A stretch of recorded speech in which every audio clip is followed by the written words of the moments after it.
Hello, party people. Let me fix this camera real quick. Okay, so I have a computational neuroscience exam today, and it's 2 hours long, but she said it's gonna take that long. She said it's gonna be easy, so we're just gonna review every single slide covered since the beginning of the class, and I'm gonna try to make you guys understand it, because if I can make you understand it, then that means I understand, but I don't think I understand it. So we're going to see how this goes. It's computational neuroscience. Once again, it is a 400 level class at my university. So that's what we'll be reviewing today. Before we get started, I just want to say join the nation, a lady nation, join the nation. I would love it if you guys could hit the like and subscribe button, because it motivates me to go live more often and to share these videos, which is just good information. You're getting ahead of the game. And we can study together, because I have a hard time staying on track. Maybe you do too. I don't know. But yeah. What else was I gonna say? Before we get started, there's one absolutely great thing about only having 40 subscribers and not being able to monetize my videos, and that is that I can play music without getting copyrighted, because I'm not making money off my videos, which is fine by me. There is this band. It's a family band, and I love the song. So before we study, let's jam out real quick. I'm keeping my hood on because, just like the last video, my hair is a mess. Okay. I still don't think I can show you guys my slides specifically because they're not mine. Which is, I could probably show you the notes, to be completely honest with you. The handwritten notes. I don't think I can show you guys my slides, but I'm going to explain everything in as much detail as I can, so you guys can get ahead of the game. Also, I see there's one person on here. I'm really not sure whether that's a computer or an actual person, but if you're an actual person, hello. And you can type in the chat and I'll talk to you. Cool. Okay, we're listening to a song now. And then we're studying comp neuro. We can't manage work like this. That's why I use Monday.com. My team.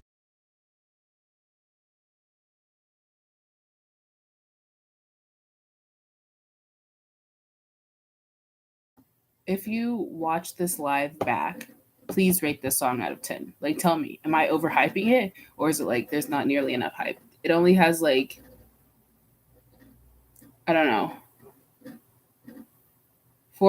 almost 500,000, almost 500,000 views, which is a lot, but still not enough, because it's good. Okay.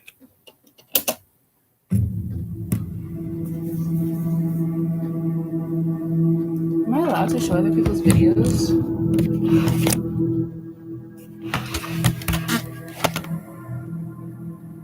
Go watch it. Watch the 2 videos side by side. We react together. That is loud as crap.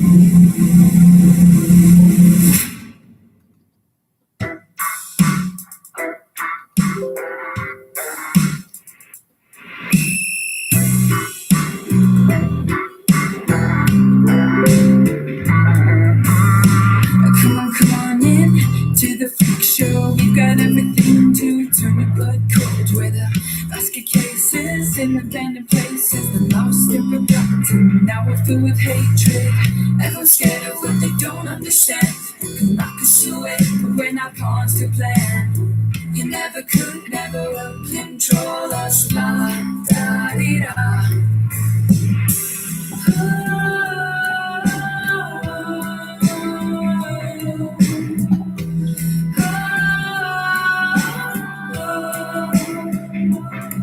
Are you strange like me? You and I did decode. Are you weird like us? Or do you just fear us? So come on. Phenomenal, we're creepy. No one really gets me. Anomaly, we're freaky. A little OTD,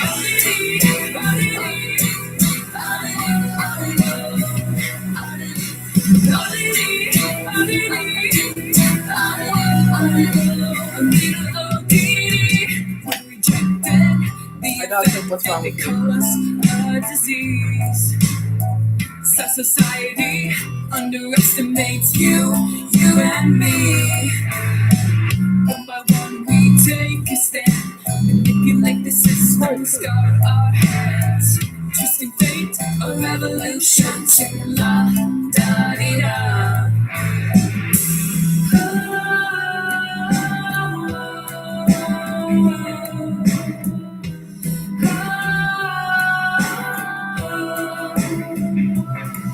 Are you strange like me? You and I did decode.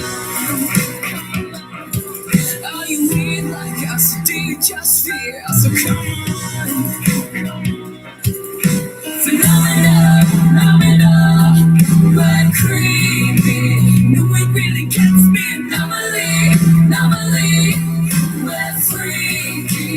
Little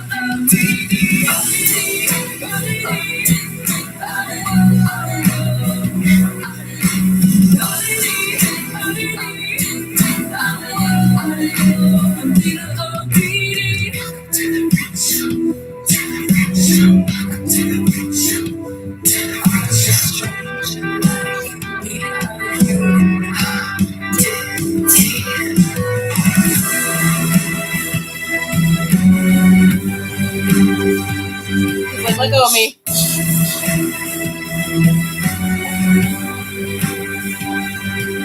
Are you strange like me? You and I did decode.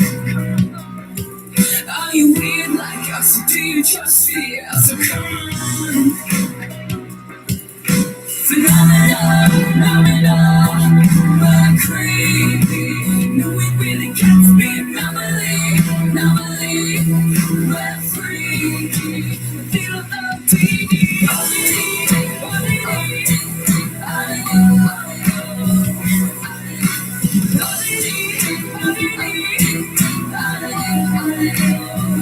So creepy.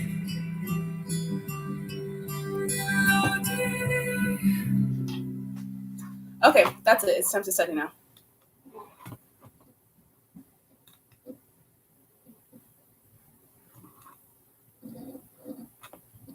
I have no idea whether I missed my like punk rock phase or what, but that song is just like, yes. All right.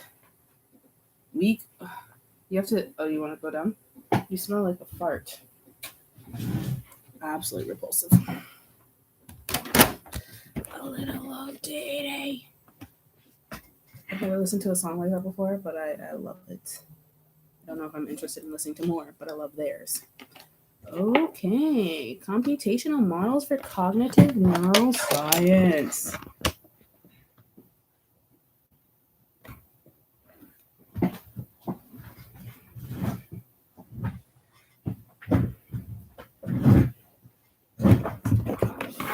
Live streams. It's fun. Oh, it's hot.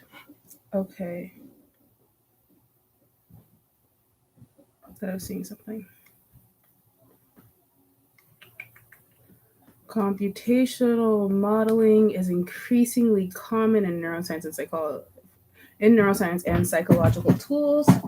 We read a paper on using computational modeling to model addiction processes in the brain, and I just didn't think it was good. I feel like it's really hard to model something that's that complex and has that many variables. Speaking of which, let's go see if I got any responses on the class discussion board today. Do you guys ever try speaking up in class and then you're just like met with such adversity, but it's your fault because you don't like phrase what you're saying correctly? But like you know people would agree if they could just get on the same wavelength. Let's see. Yeah. Yeah. No one cared. Okay. Many different model types. Yeah.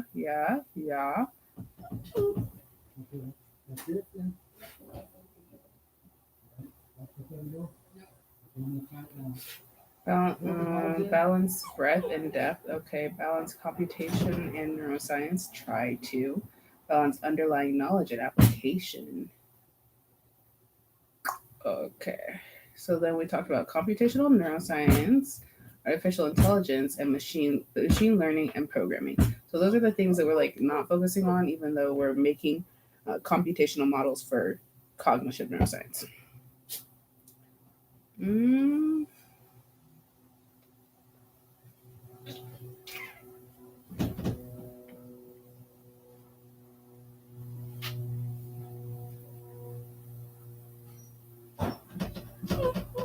Liquid, please stop. ODT. Okay, we're done with module 1. It was just an introduction module, so it's actually module 0. Ugh, out of 9. Okay. ODT. If I had to have an intro for my YouTube channel, it would be welcome to the freak show. To the freak show. Okay, let's go on. So then it talks about what is a model. And a model is a simplified representation of a complex system. So it's just like breaking things down, making it easier for you to understand. It shows this picture of the brain, which is like a little plastic thing that looks like a noodle. But of course, we know that our brain is so much more than that. It's just this type of model, like a plastic model you can hold in your hands, can help you like localize specific parts of the brain, even though it's not like the brain isn't as, there's a lot more interconnectivity. I don't know if that's a word, than it seems like. So even though we have the occipital lobe, which is for vision, and the temporal lobes, which are for like hearing, and the parietal lobe and the frontal lobe, it's not like that easy. A lot of those areas still like overlap. Okay. So it can either be a structural model, like I just said, or a behavioral model. Models can have many meanings. Representation itself, a method for. Yes.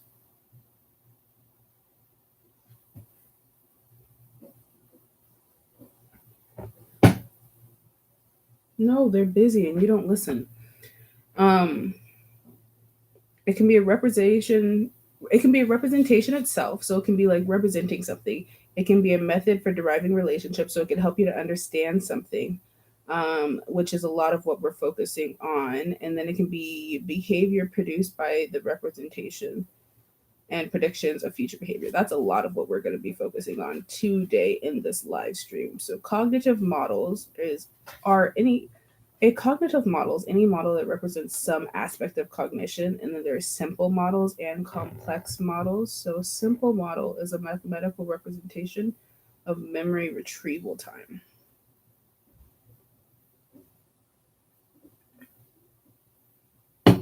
Okay. And then a complex model is cognitive architecture. But for today, we're just focusing on simple cognitive models. And the goal of it is to make accurate predictions about human behavior. I definitely thought you were under the chair, dude.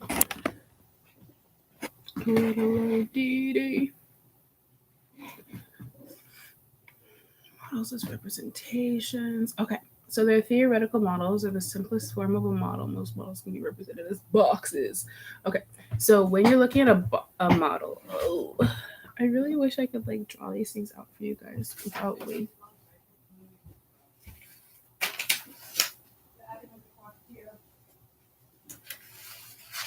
Okay.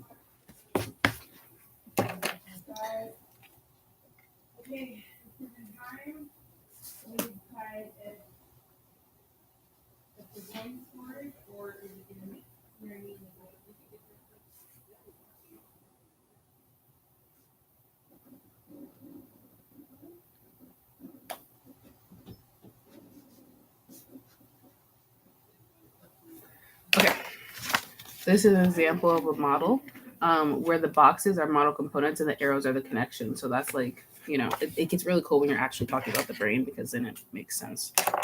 It's not like too big. All right. Then there are theoretical models. We just learned about, no, we're talking about theoretical models still. Okay.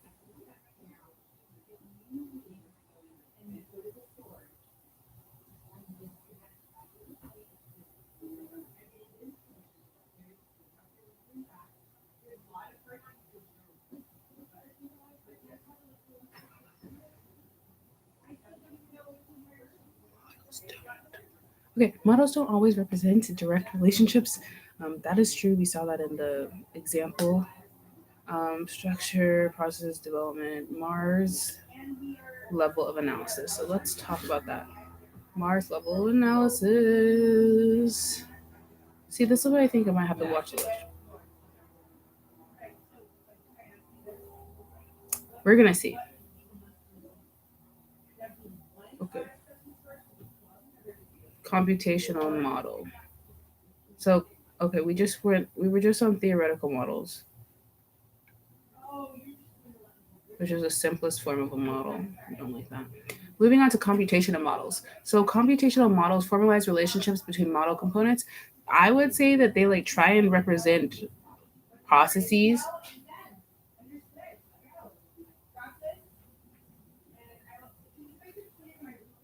They try to represent processes like, but I can't say computationally. That sounds really simple. But you'll see. Like when they did addiction, they're like, oh, there's this value for this state, and that's the state without drugs, and there's this value with for this state, and this is the reward that you get for this, and these are all these things that we can actually code for and build a model.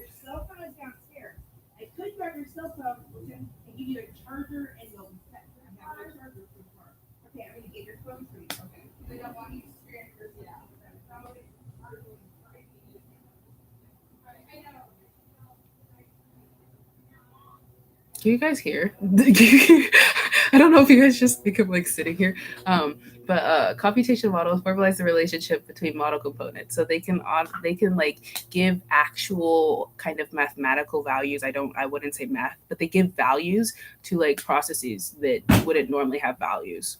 You know, like me sitting here. Okay, we can do this. Okay, so a computational model for me studying would be like the state I was in before this was watching YouTube videos. The state I'm in now is studying, and the state I'll be in later is taking tests. So the state I am now is a good state. It's going to have a high reward value for me being in the next state. Whereas if I just went from watching YouTube videos to taking the test, it would be low. I would not be getting as high as a reward, and I want to maximize my rewards. Does that make sense? So it can be a mathematical model, a statistical model, or a complex model. And I think that's it. So simple mathematical models. We have Fitts law or speed/accuracy trade-off. Okay.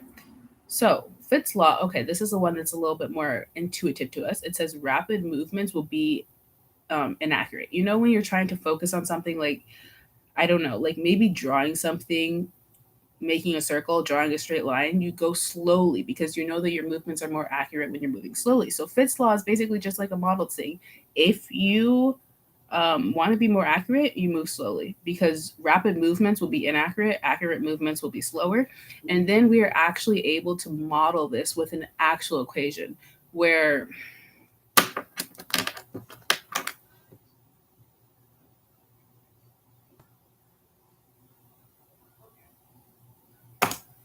I thought someone was calling me. They weren't. I'm not important. I'm kidding. Don't ever degrade yourselves. Do you guys like the song Driver's License? I have to ask. I like singing it.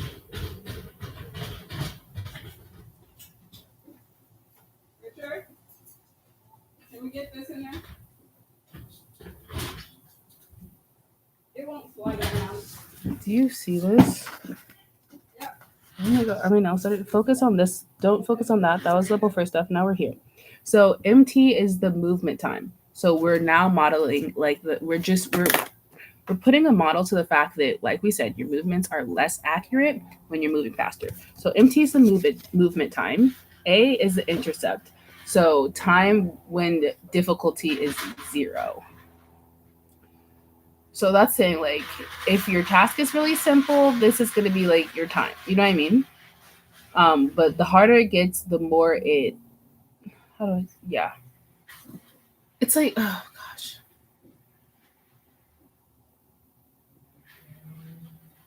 I don't know if I'm thinking about that. Okay. When the difficulty is 0, the intercept is the amount of time it takes you at that time. So we're just going to say if the difficulty of a task is 0, then the amount of time it takes us is 0. That's what we're going to say. Okay. And then B in our model is the slope. So that's how much it's changing, how much we're accelerating by. And then D is the distance to the target, and W is the width of the target. So we have distance divided by width. What? Why are you hiding, Bubby? And it's basically just saying, like I said, the more rapid your movements will be, the more rapid your movements are, the more inaccurate they're going to be. So it is saying B. The more you increase B by, is that correct? B should be constant. Oh, no. Wait, what?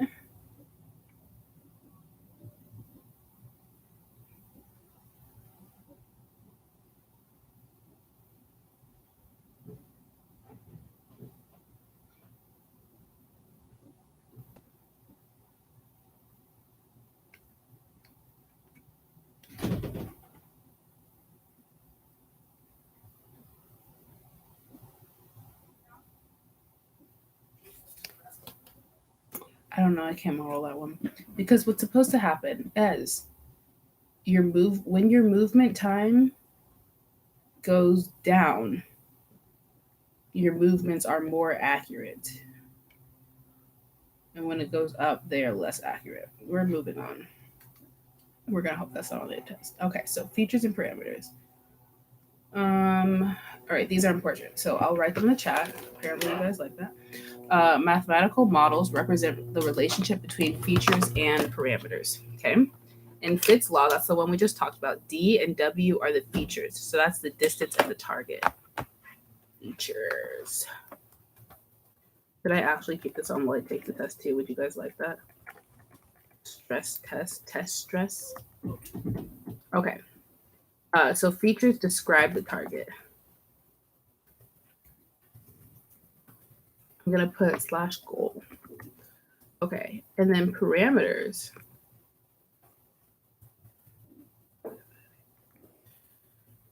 Parameters describe the properties of motion. So the A and the B, so that's the intercept and the slope. Those are the properties of the motion that's changing, that are changing.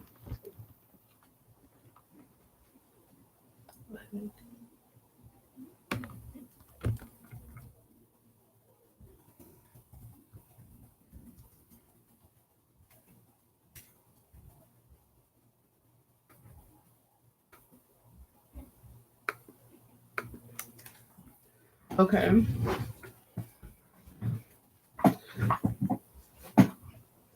Okay, so we are using, how do I say this? The feature is we are looking for the parameters. So we're modeling to look for the parameters. We're modeling to look for the properties of motion in the last one we talked about. And then we have features of the target. So the MT, which was the movement time in our model, is the output measured by experimentation and predicted for novel targets. So we experiment a bunch of times with this model and we get our movement time as our output. The more data we get, the more we'll be able to predict things. So if we were Fitz who made this prediction, we would run an experiment with targets of volume of various widths and distances. Remember that the width and distances are our features, okay? They're our goal, and measure the movement time. So as the width and distance changes, how does our movement time change? Okay, and then we plug in the observed data into our equation and we find the values for the acceleration and the intercept and produce the expected value of movement time for each value of WD. So basically we run a little bit and then we get that data, we plug it into our model, and our model begins to predict things in the future. So we don't have to test everything because it comes up with like an approximation is not the right word. Like it's a model for that function.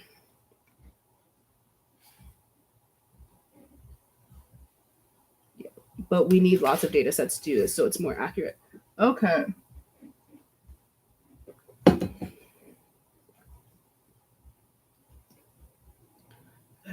So in a general modeling process, we're gonna there's gonna be some set of measurable inputs or features. Okay, features for the last one was D and W. That was the distance and width. So there's gonna be some set of measurable inputs. These are the things that are changing in your model that give you the output you're looking for, the parameters that change your parameters. Okay, and a basic framework of how features are modulated and related to each other. Oh wait, no, I can't take my test with you because I'll want to talk to you and then I'll be like sued for cheating or something.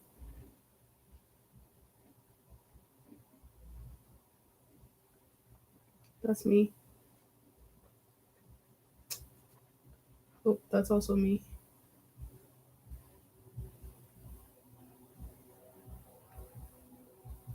Then you need a basic framework of how features are modulated or related to each other. So that's just saying like not all models are gonna work for like all things. Like this model, Fitts law model, might not work for trying to model addiction for perhaps because there might not be features or parameters that kind of fit what this model is designed to predict.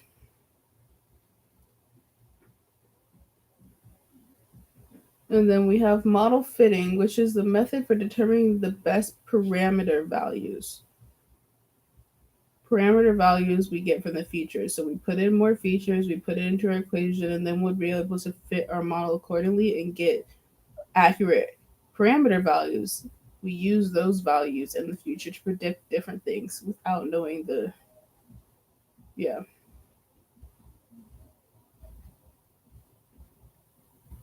Someone's playing music and it's really loud. I'm not sure why. Okay, a warning about features.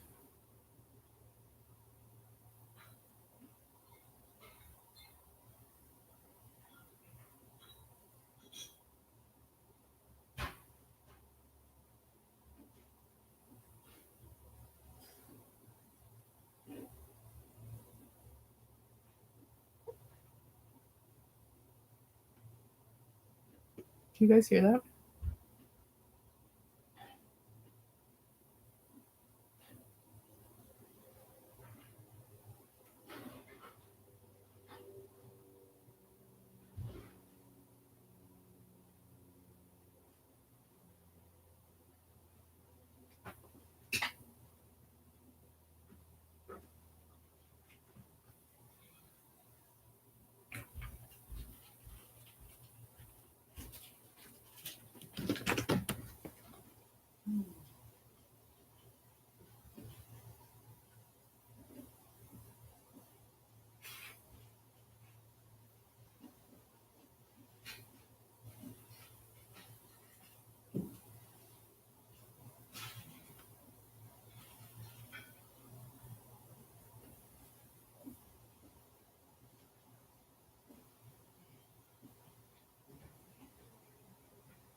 So feature selection is where a lot of the heavy lifting is done. So if you don't pick good features, your model will not be able to like predict good outcomes, no matter what.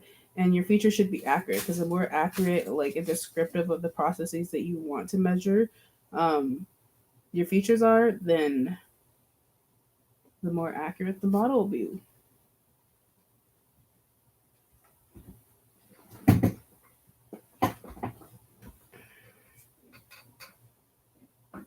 Okay. So we don't need to talk about that.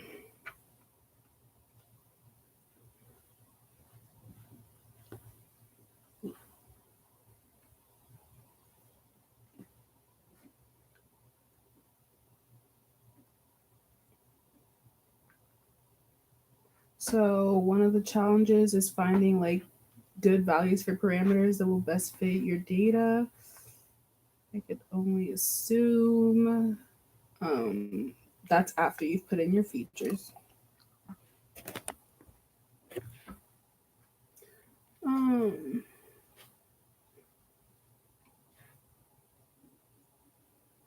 okay, then she brings up brute force, which is to try every option. So you try every parameter that you can, um, based on what you know about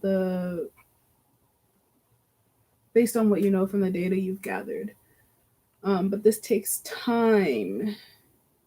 And she says it's almost never a valuable option. Then there's a grid search, which is brute force plus. And this works best with simpler models that have fewer parameters, limited parameter value space.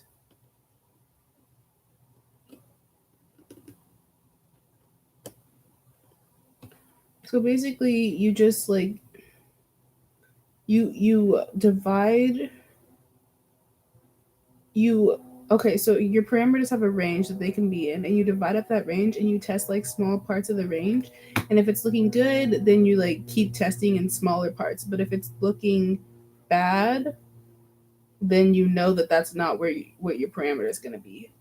Let me zoom in like a lot and then show you the picture without showing you the slide. Hopefully, you know what I'm saying. I'm not trying to get in trouble, but trying to help you out and help myself out. Oh, can't zoom anymore. That's awkward. What do we do?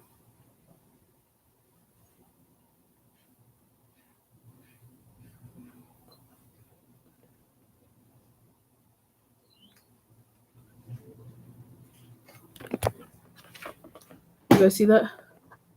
So A and B are the parameters that we're trying to find, and they put them in a general thing. And then they're like, oh, A can be from anywhere from 1 to 4. They test it. They're like, oh, 3 and 4 are not good options, but 1 and 2 are okay. We'll keep testing those, especially 1. We'll divide it between like maybe 0.1 and 1 and see which one has the highest one. You just keep getting more and more specific, and then eventually you find your parameters. Liquid, what's going on? Do you want to sit here or do you want to go down?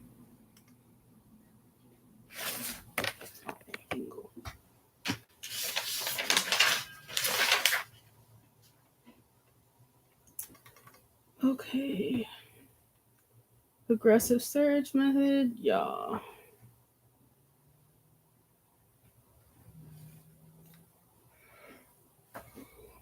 Okay, you can put all this information to a machine, and the machine will find the best values. But the thing is, machines are not like as good as we are. Um, and they also require a lot of data, like a lot of data. For instance, she uses the fact that, you know, when you're going for trying to find the difference between like a dog and a muffin, maybe you put in the features like, oh, has 2 eyes and a mouth, but a muffin that's the same color with like blueberries in it will also will also be accepted based off those features. So your features have to be like specific, but the computer could always misinterpret it because it's a computer. And then, but if you do a good enough job of getting good features, then your parameters, and you gather lots of data, then the computer will more accurately predict your parameter.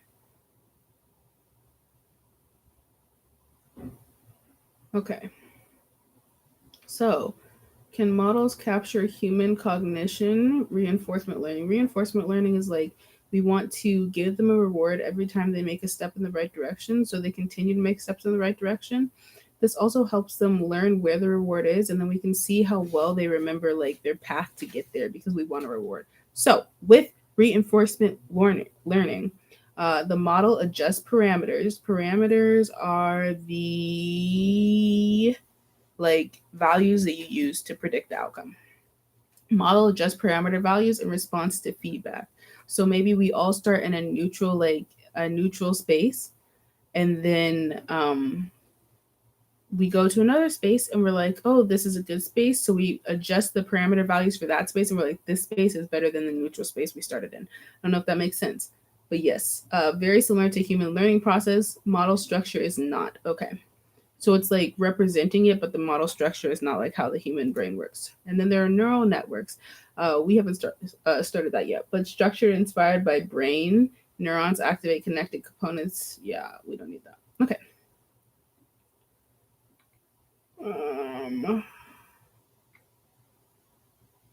Okay, so to recap, what is a model? A model is a simplified representation of a complex process that helps you that tries to help you better understand the process or the goal of the process.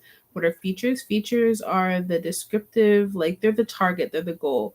No, I wouldn't even say that. Features are what you're using to find, to find what you want to find, if that makes sense.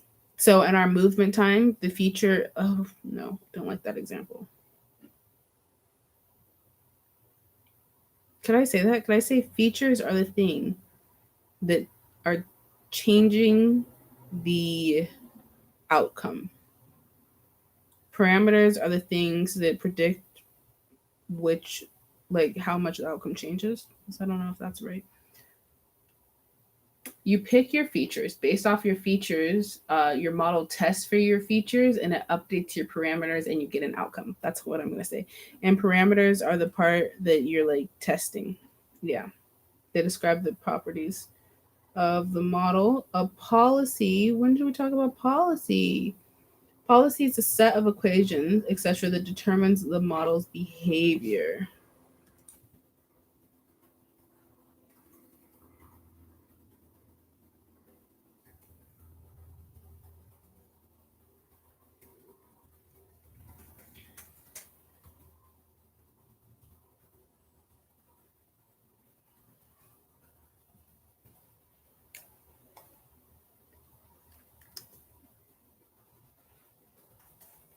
I need to do that.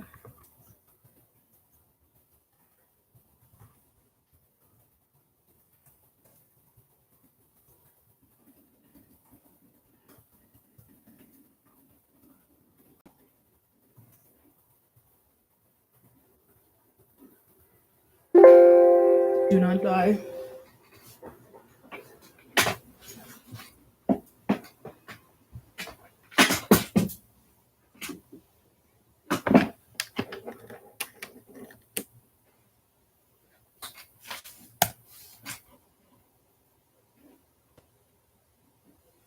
And fit is the degree to which, okay, like fit policy, the degree to which the model is able to match the observed data. Remember, your fit will be better if you use a like computer system to predict it. However, computer systems are harder to get like an accurate model of because they are not good at like separating things that we would know how to separate.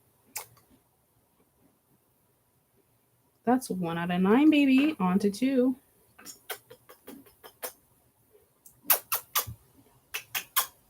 He hates me.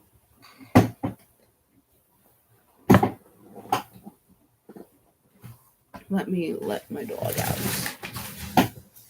Oh, what this is? Is this Friday? It's closing.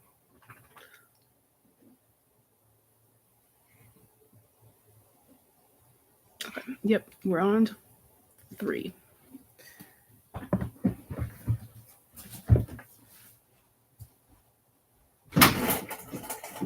Man. Oh, I didn't know he was home. Okay. I was just calling Chance. I'm letting liquid out. Are you still like busy moving? Because I don't want him to bother you.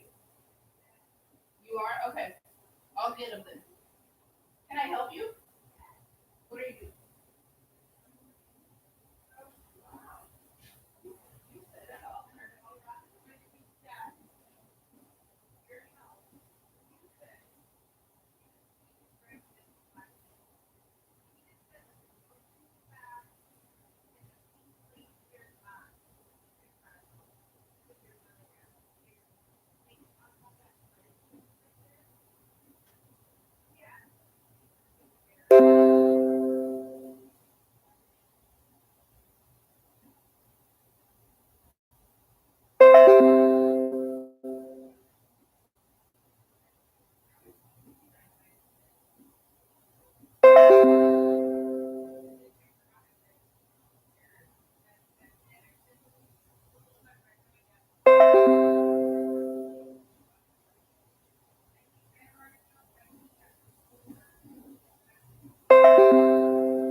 Hello. Hi, Grace. Right? So I am going to go help my cousin. I don't want to end the live stream though, because I want to come back and study. I really wish I could pause it. So I'm just gonna leave you guys here. I know that sucks, but hopefully I'll be back in like 5 minutes. I don't know. Why can't you pause live streams? All right. Bye, Grace. Come back in 5 minutes. I wasn't talking to you specifically, Grace.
Hello, peeps.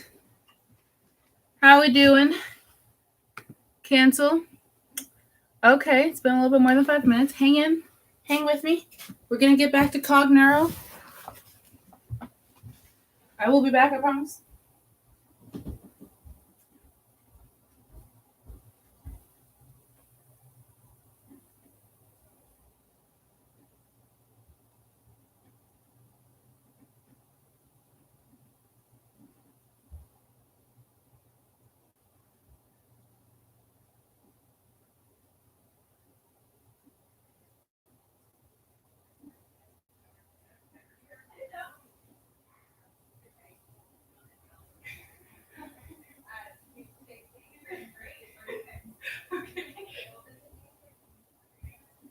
Okay.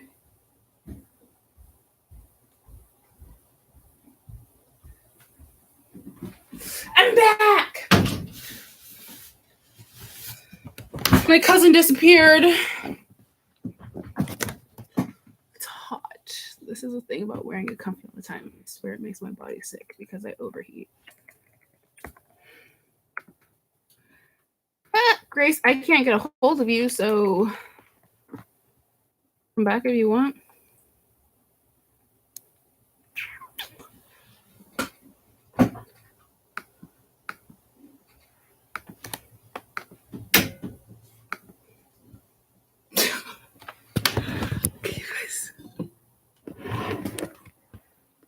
Oh, he left.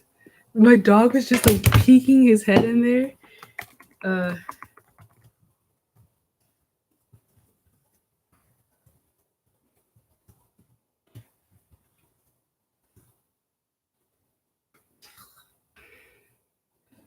Oh wait, is my WhatsApp working? Okay.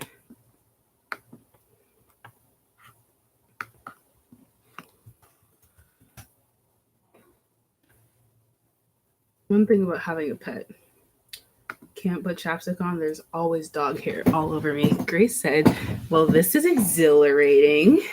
Okay, we're on to numero 3. So basically, so far we just talked about the intro.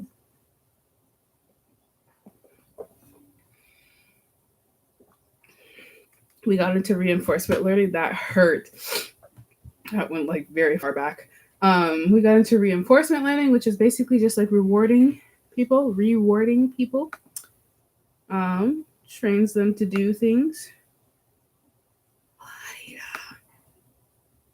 Hi, Gracie.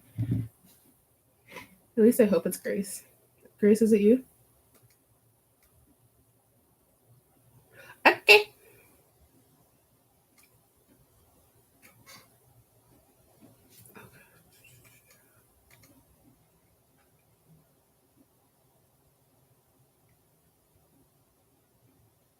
Okay. It's me. Today we're going to talk about learning and conditioning. You guys know Father Pavlo and his dog experiments. And then there's dopamine and the basal ganglia. We're going to talk about what anticipating does for learning and the basic foundations of reinforcement learning. So it's them trying, unnecessary would be my first answer. Like the first thing to pop into my head is unnecessary. But then after that, it's computationally modeling cognitive neuroscience properties in the brain. Hope that helped. Learning. So there are many theories of learning and how it works. What we're going to work with first is associative learning. So that's where we associate two things, like Pavlov. I think it's Pavlo, but there's a V at the end. We're going to talk about Father Psych and his dog, right? So he had a dog, and he noticed that every time there was food, the dog salivated. That is an unconditioned response. He did not teach the dog that. However, he started ringing a bell whenever he was going to bring the food. So the dog eventually learned that bell means food time. And then he didn't even have to bring the food. The dog would just salivate at the bell because he learned. That's a conditioned response. So that's associative learning. You've paired two or more stimuli together and they've become linked. Okay, there's passive and active. So that the example I just gave you was explicit training, but we also have things that passive example. Guys, maybe sitting down and peeing. I think that could be one. Like, when you don't even have to pee, but then you sit on the toilet and you pee anyways. You've just learned that the toilet means time to go pee, so that's a condition. I think that's a passive example. Good enough. Okay, so the rise of conditioning was Father Pavlov and his dog Pavlo. Grace, help me out here. Can you do that Google thingy? A little much, but okay. What's a little much? My peeing example?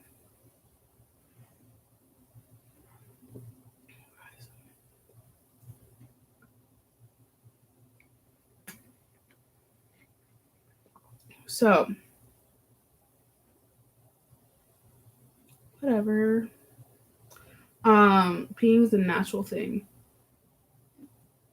I'd hope. So, we want to know what the mechanism is for associative learning. And that's where dopamine comes in. Dopamine is a neurotransmitter in the brain. It is in charge of kind of like your reward response. That's not going to come out right. Okay, so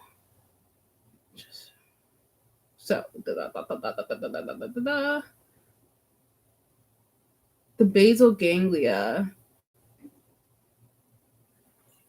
is the target of the major dopamine pathways. So it's deep in the middle brain and related to learning, habit development, and decision. It has evolved. No, wait. The reason we study dopamine response in the basal ganglia is because it's fairly consistent. It's a structure that most animals have: mammals, birds, reptiles, amphibians, bony fish, sharks, and jawless vertebrae. We like to call them snakes. I'm kidding. So yeah, it's been around for a long time. What's the role of dopamine? The role of dopamine is basically like I said, it's your reward response, but I'm trying to phrase it. You first no. Let's think of a fun example. Okay, let's think of a boring example. You get your first A on an exam, right? Maybe there's no reward there yet. When you get home, there's a cookie, right? So now you've realized that you've had a reward. You haven't necessarily paired the two. You don't know that it's like because you got an A that you got a cookie. But then as this starts happening more, you start getting more and more A's. You start getting more and more cookies. This eye is squinting more than the other one. You start getting more and more cookies, and then you start to predict the award. Oh, I got an A, so I am going to get a cookie. Okay.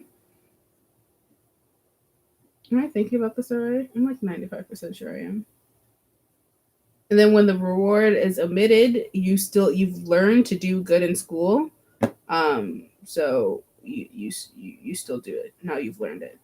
Make sense? Hopefully. Did I interpret that figure correctly?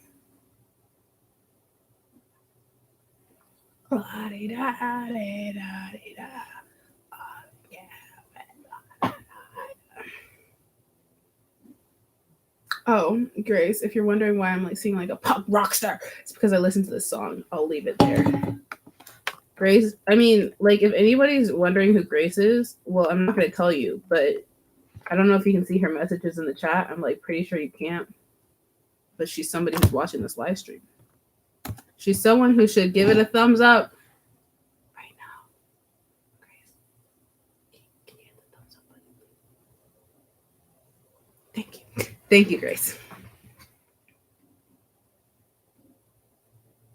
I don't know. When I look back through the live stream, I only saw my messages. I didn't see yours.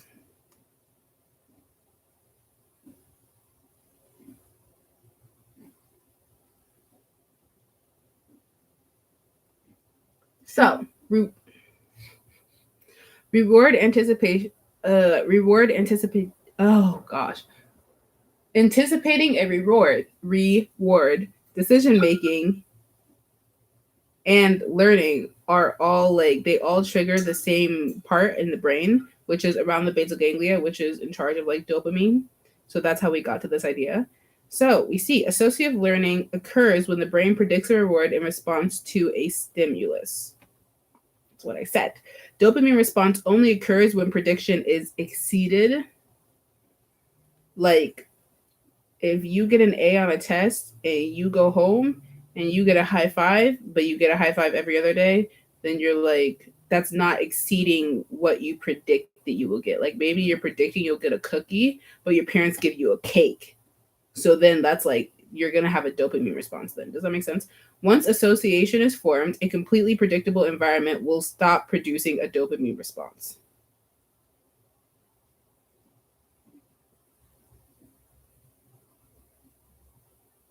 Do I need to clarify that? I think it's good. All right. Recap time. Grace, watch this eye. Is it smaller than the other one? Is it my glasses? Maybe I just like, I don't know. Anyways, okay, to recap, learning is achieved by predicting a future reward based on current environment. Does that make sense to everybody? Yes. It's like your parents getting excited when you pee for the first time by yourself instead of in your pants. You like the fact that they get excited. No, it's not. Yeah. Oh, it's also a quote. It's a quote from one of my videos. It's also like very everybody says it, but yeah. Okay, so yeah, learning is achieved by predicting a future reward based on your current environment. In the brain, this is accomplished by the modulation of the dopamine response in the basal ganglia. Okay, we're good there? Yeah, I think so. Okay, how do we model this process? So this is when we try and take computational stuff that shouldn't exist and mix it with neuroscience. So the function is what a particular brain region or model component is used for. And the computations are the specific operations carried out on inputs in the region or component. A human is good. They can hear me. Hello.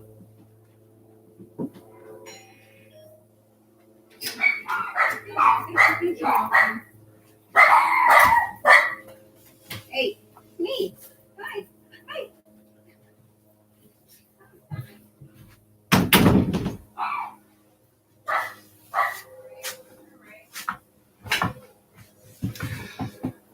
Okay, small scale / big picture. Physical reductionism. Everything can be reduced to a finite number of material components. What? Emergentism. I can't say that word. Complex properties of a system originate from the interaction of its parts. Guys, I have no idea what that meant. I hope that's not useful information. Okay, so now we're thinking of the movement of a chess piece.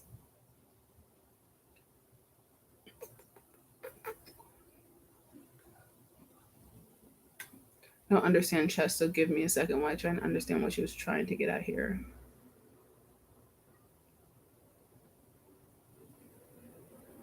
So first we take into account what we can do. So I'm in this given state of life right now of being my age, living where I live. I cannot buy a jet.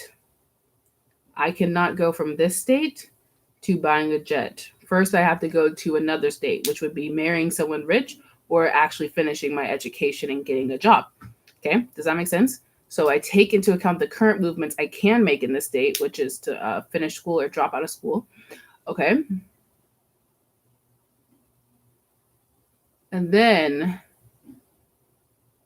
I want to make the best choice. So my options are finish school or drop out of school. Which state results in the highest reward? And for me, that would be to finish school. All right. Yeah, I think I did that properly. Okay. So, oh gosh. Reinforcement learning. A reinforcement learning environment has a set of states. That's what I just talked about. This environment right now has this state that I'm in currently. Possible configurations of the chessboard is what they use, but we're doing possible like choices I could make in life. And then there are reward. Oh gosh, reward. It's not gonna. It's like one of those things when you say it so many times, your brain just like cannot like. There are like good things that are given at certain times. So how do I explain this? I'm in this state currently, and a good thing at this time is that I could drive. When I was 6, I was in that state currently, and a good thing at that time was that like when Christmas time came, I actually got presents. You know what I mean? So rewards are given at certain times. Not every state is associated with a reward. Like being 17, didn't really like that. Wasn't a fun number. No excitement there whatsoever. Um, but being 18 was like, oh, that's a state that has a reward. I am a legal adult now. Legal, that's the key word, because emotionally and physically, mentally, I'm not there. So, yeah, we don't need to explain this in chess, because chess makes no sense. This makes sense. Okay. An agent walks into the environment, or Alayna was born in the earth. A real-life agent has a set of actions it can take. Like I said, right now my actions are continue school or drop out of school. And then a policy describes the probability of each action in the given state. So if my life were to have a policy, you would have a description of the probability of each action. What is the probability that Alayna will drop out of school? Well, we can say based on her past states, the probability is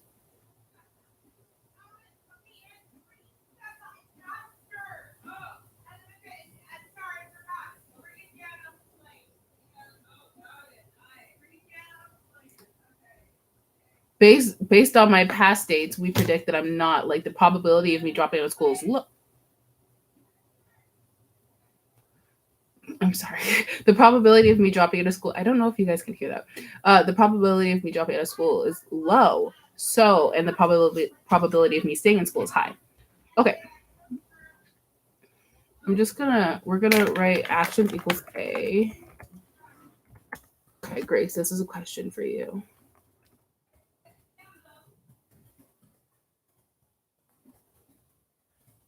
Do you hear that?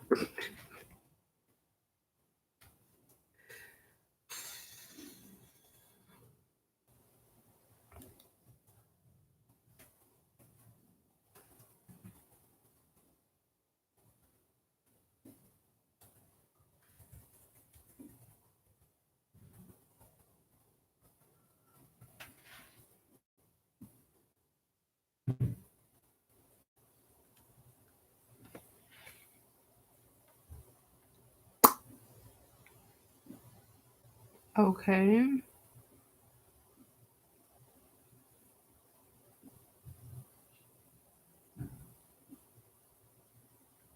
The agent's goal.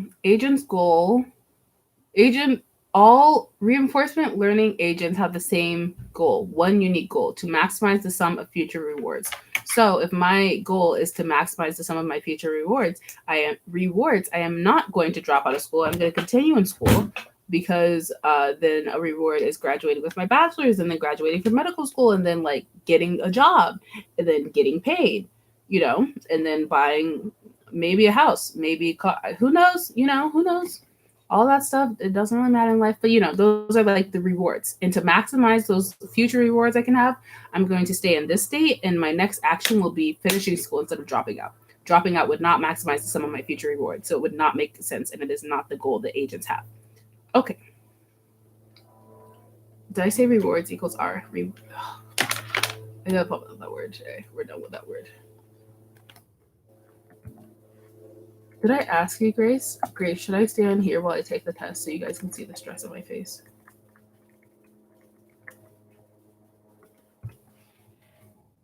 I won't reveal the test to you guys though, because that's illegal, and I actually like not being in prison. That's also that's an action I could take that I'm not going to, because it does not maximize my rewards. Okay, I'll see about it.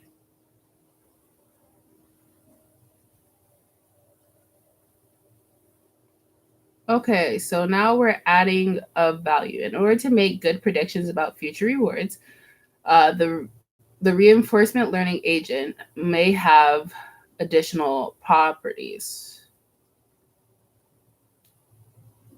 Okay. Such as a state value function that gives the value of each state, and an action state value function that gives the value of each action in each state. Okay.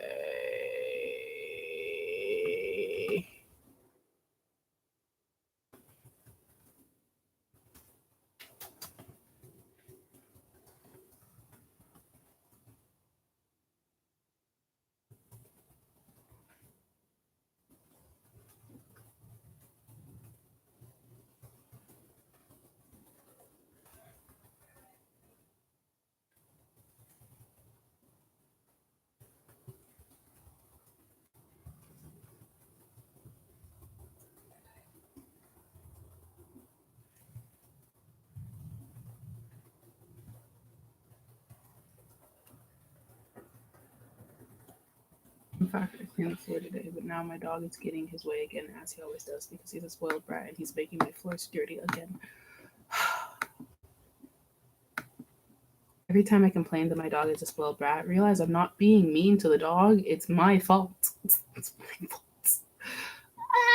Okay, so a state value function gives you the value of each state. So we would say that like comparing value of being 17 versus 19, that makes sense.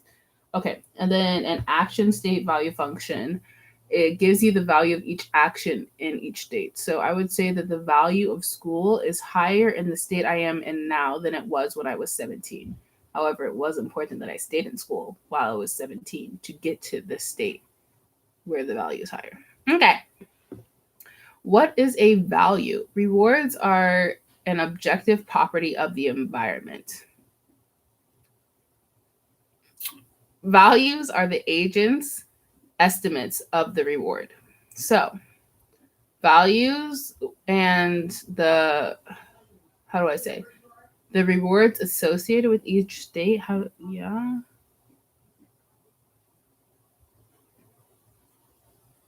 Values and the values of each state estimate the sum of all future rewards.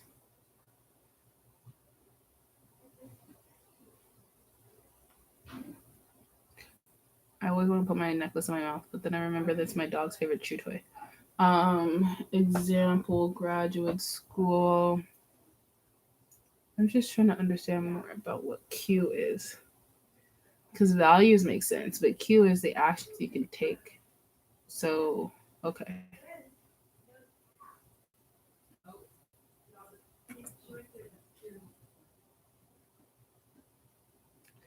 What are V and Q? V and Q are things that given a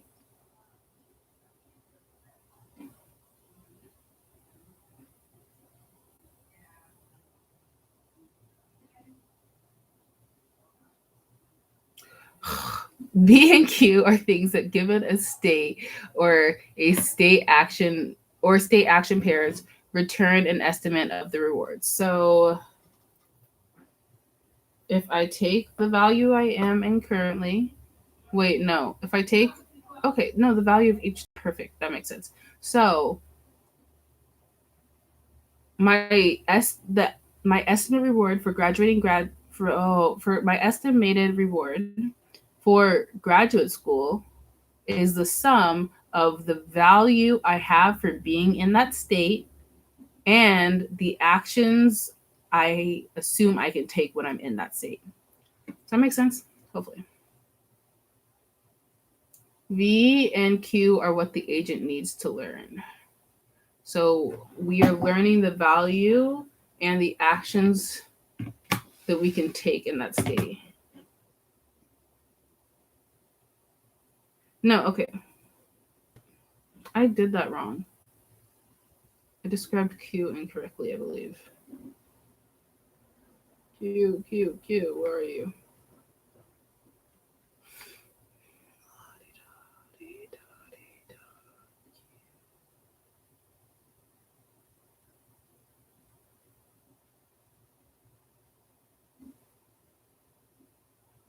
No, I didn't.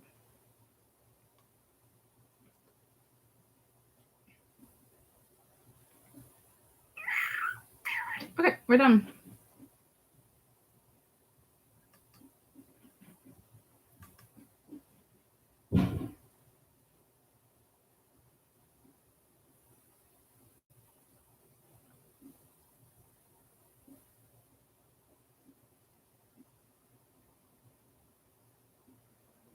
You didn't have school?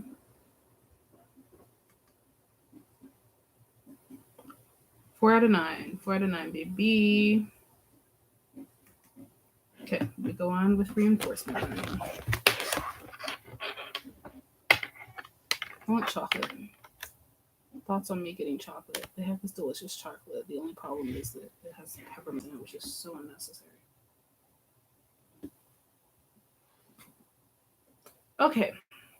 We just learned about reinforcement learning. Now we're learning about temporal difference learning. I'm excited about this because it keeps being said in class. I wasn't listening at the time it was taught, so I have no idea what it means every time it's said in class.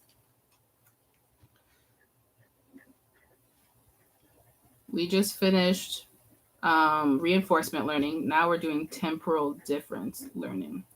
Your girl is going to get some chocolate. She needs, what is it called? I need power to get through this. Yeah.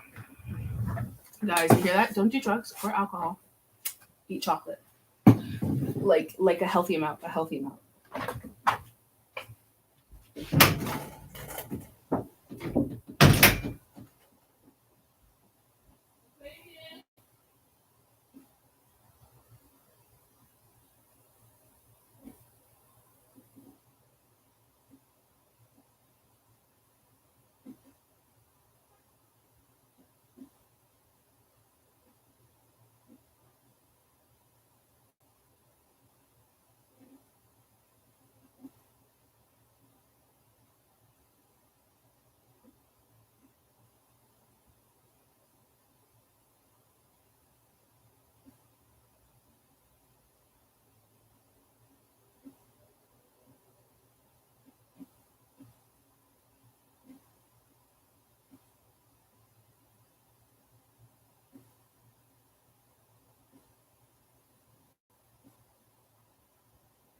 The box is dented.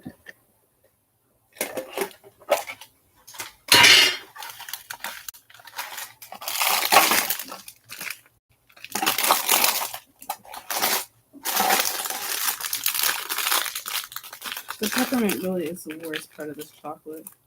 It's good. It's just like a lot of peppermint. Just unnecessary. That's the word that comes to mind. And I can't scrape it off. But focus on the bright side, right? At least I'm increasing my current state value with chocolate. That's not how that works, by the way. That's not how that works. I would increase it if it helped me get to a better state in the future, which it doesn't help me. It actually it gets me at a worse state because I'll be obese. Okay.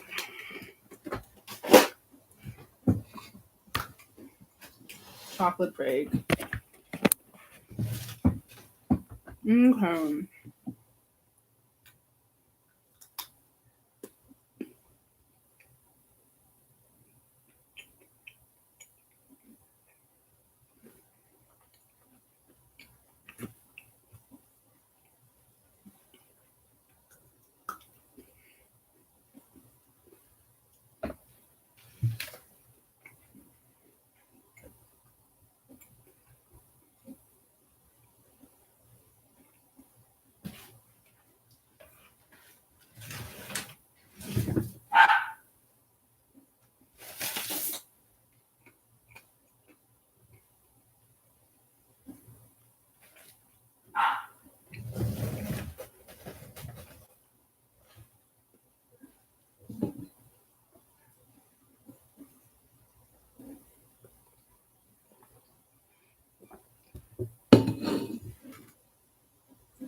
Okay.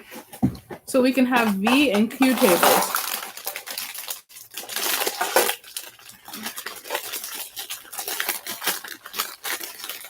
ASMR.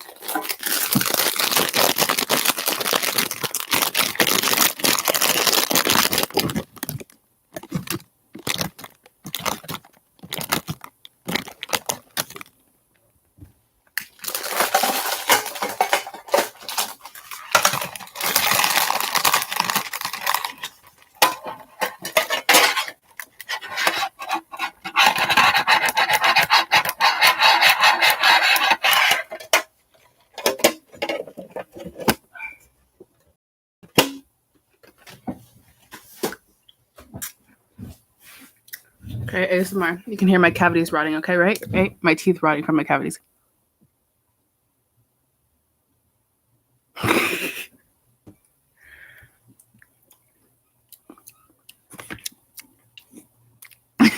Grace.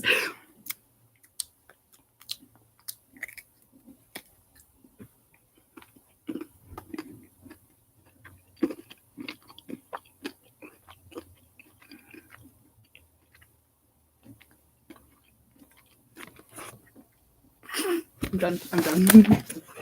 Okay. So we have V and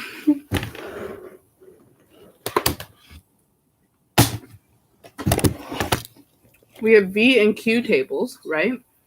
And I hope not. We have V and Q tables, and they represent our memory. So that's where we can memorize. Well, that's where we remember every state we've ever been in, and we assign a value. Liquid.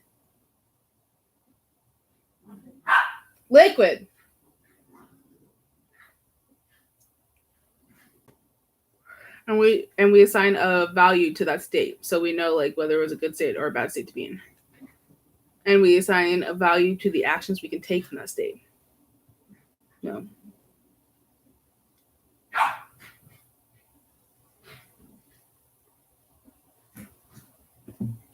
No. We assign a value compared to other states. I'm really confused about Q, dude. Let me text one of my classmates.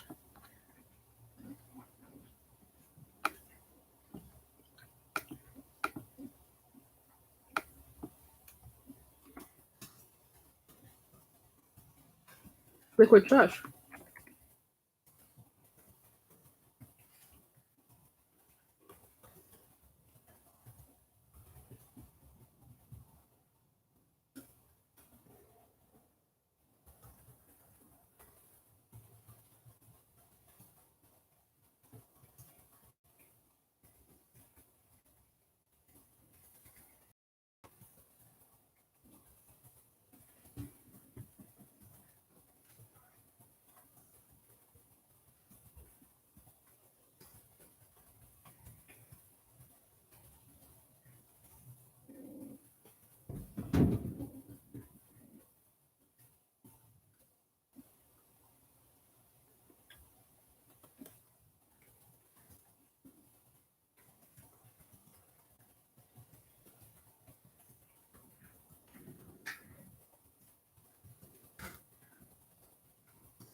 Okay.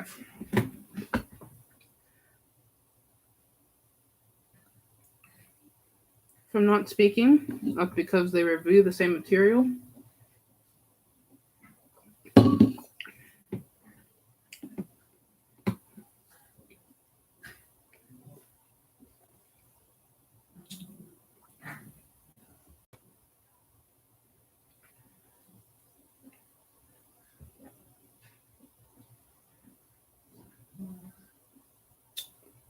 The money that I had.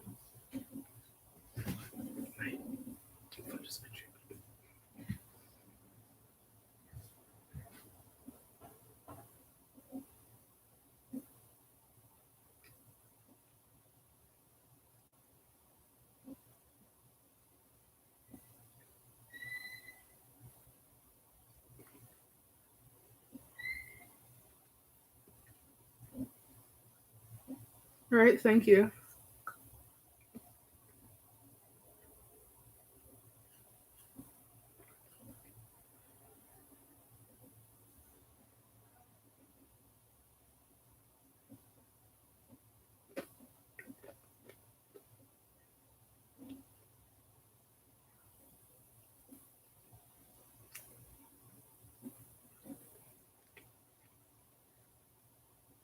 My chocolate is melting out of my hands.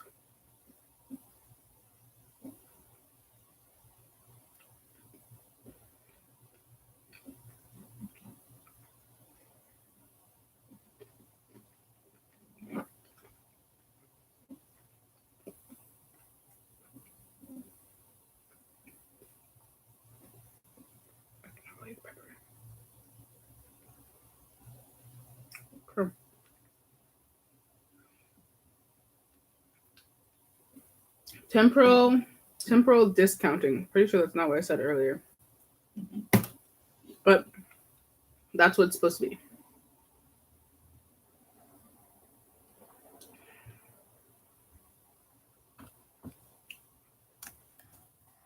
Pop a definition in for that one.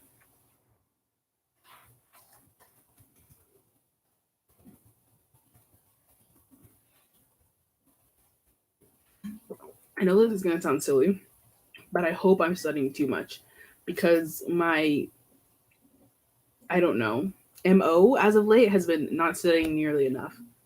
Everyone was like, this test is so easy.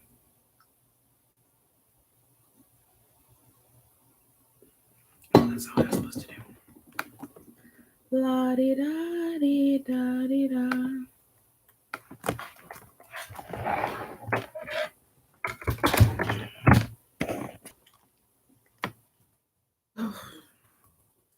Grace, ask me a question, please. Never mind, Grace, don't ask me a question. I'm asking you a question. What is your dream date?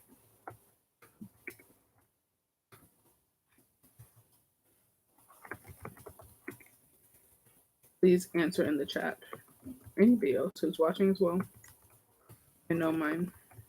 Answer in the chat, Grace. Answer in the chat.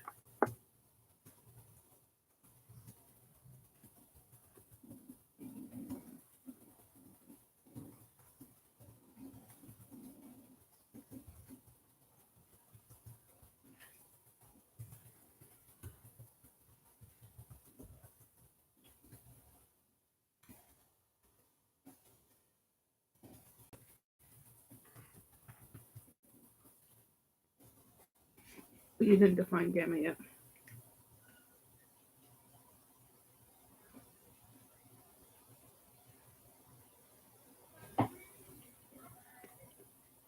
That's nice.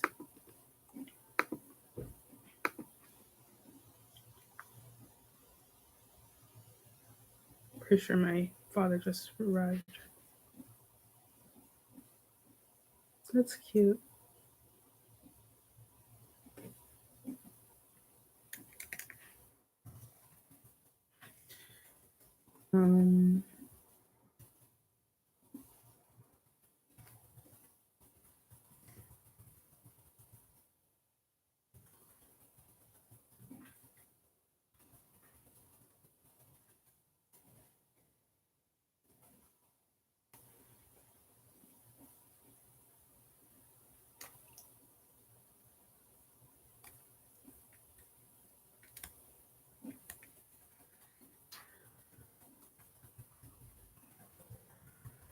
I've always said that I would just want to like walk Alki at night because it's like so pretty. And when I was like working at my first job, my friends and I would always do that. It was so fun. And then recently, I've been really into puzzles. So now I'm like walk Alki at night and do a puzzle on the beach. But right, and this is something I would do like with groups, not necessarily just like a date. But my problem with the puzzle on the beach is one, the puzzle pieces will get lost. Two, like I'm gonna need a surface that's hard to put them on. And three, it's dark. Because I don't like doing anything in the daytime. Too many people, too much light. But yeah, that would be my dream date. Maybe going to Alki and just walking, talking, sitting in the sand, talking, or doing a puzzle. Not Netflix. Movies bore me. I don't want to. The puzzle thing would be like that's another level. If we just can sit down and do a puzzle, like no, maybe some music, but no TV. We don't like. I don't want us talking. Just like sit quietly and do a puzzle with me. Then we're cool. We're vibing. We're on a good level. I like you as a human being. Quiet time is the best time. Grace is like, yeah, right. You're screaming your head off 24/7. But yeah, that'd be amazing. I'd have a crush on a person I could sit down quietly and do a puzzle with. Okay, yeah, Grace, I'm sure you would. I'm kidding. That's like later on. I wouldn't do that as a first date. Nor would I do that at all. Never mind. Yeah, no, I wouldn't do that at all. I would love to talk to my significant other boyfriend, um, about the Bible, and I probably would on a common occurrence, but I wouldn't go out in public to talk to them about the Bible because I don't um, like humans. So, puzzles are chill. You're chill, Grace. To avoid constantly increasing our estimates, rewards are typically discounted over time. That makes sense. Wait, no, that doesn't make sense. So is the rewards you had in the past discounted, like you don't value them as much, or is your reward over the future slowly like less important to you? What did you delete, Grace? Or well, you don't have to tell me that, but okay. I hate when people ask me what I delete. And most time it's like not something that like, like maybe I had a typo and I just delete messages. I'm not saying that's what you did. But then I like have to send both messages and I deleted it for a purpose. So whatever. Okay. Um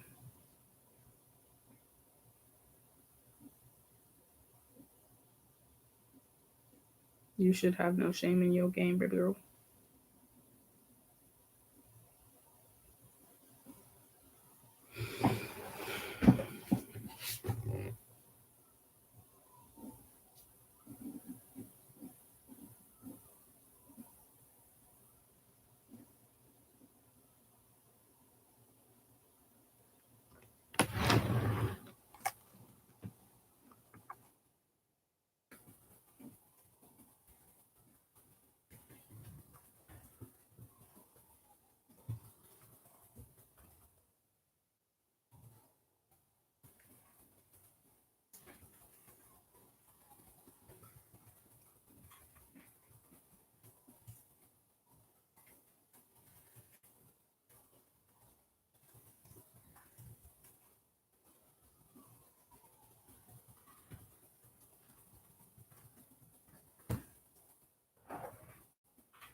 Oh my gosh.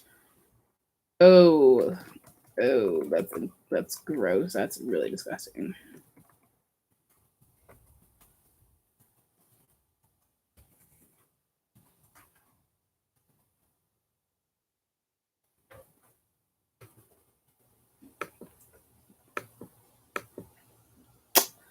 Can I share something with you guys?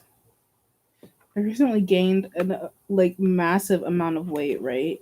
Which I'm not upset about. And my mom was like, "You should be able to feel it, like when you when you walk up and down the stairs, or when you jump or something. You should be able to feel it, like it's heavier now." And I'm like, "Nope, not at all." But you know where I can feel my weight gain? In my face. Well, one, I can see it in my face, but like making facial expressions, there's just like so much more skin that moves now. Like when I smile, it's like up here is moving. Where I can't explain it to you. Yeah, but yeah, I can definitely feel it on my face. Even like doing that, there's just more skin there. You feel? You dig? You dig? Do-do. You gonna choose me, baby, before you lose me, baby.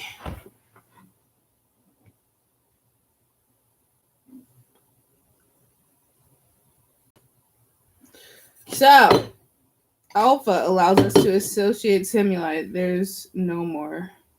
Can't wait for 500. I don't care. There's no shame in my game. Uh, let's use this as a microphone for the duration. Okay. So alpha is used so you can update the value after the reward. So you could be like, oh, like maybe you're like, oh, when I'm 18, I'm gonna be able to do all this stuff and it's gonna be so freaking cool, bro. But like when you're 19, you're like, oh, being 18 wasn't even that cool. Like, you know, like it's not as cool as it could be. I'm gonna wait till I'm 21 and I'm gonna give it an even like bigger reward, or I'm gonna give it the same reward, but like I'm just gonna knock down being 18 because being 18 is not it. It was not as cool as I thought it would be. Does that make sense? Does it? I think it does. Okay, so this is temporal discounting because you're discounting so that your rewards don't go to infinity.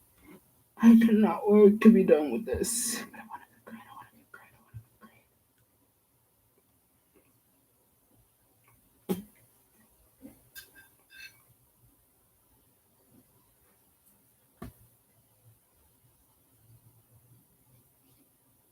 great. They give us all these equations. I can't explain them to you, and I fully count on forgetting them. It's saying the change in value of a state is how much it changed times the reward minus the value, which should be a positive number of the state, minus the value of the state. It's like that.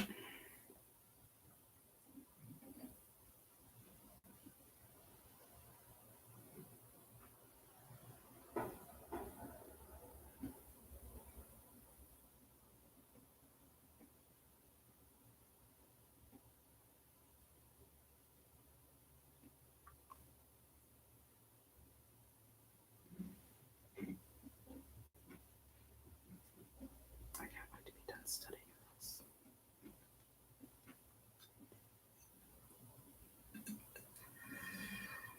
So tired.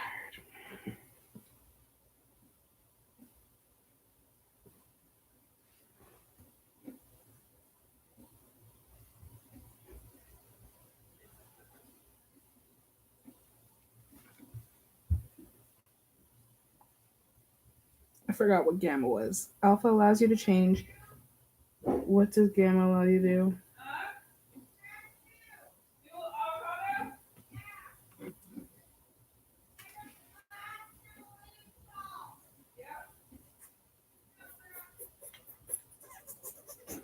I dislike so much.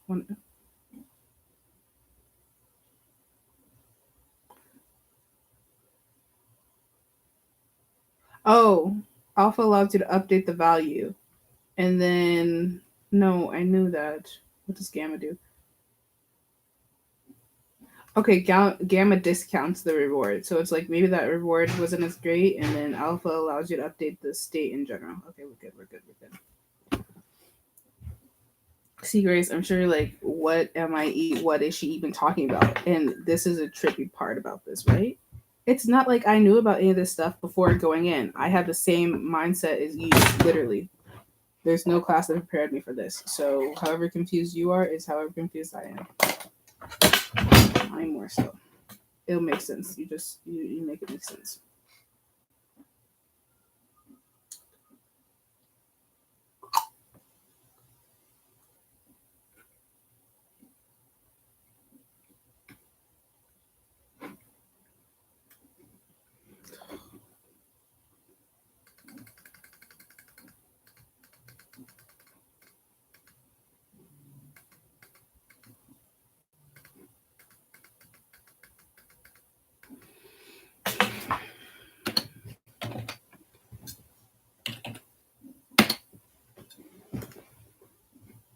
Computer decided I want to break.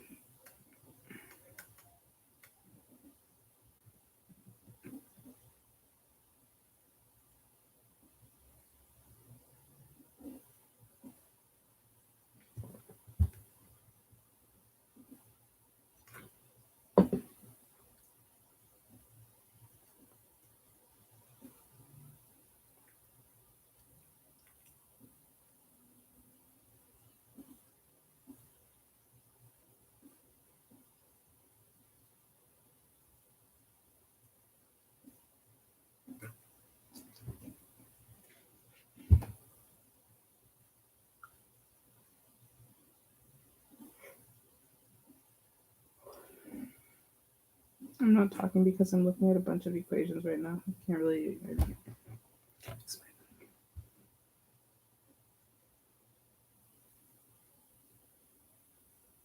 This isn't chemistry. This is computational neuroscience. And neither do I.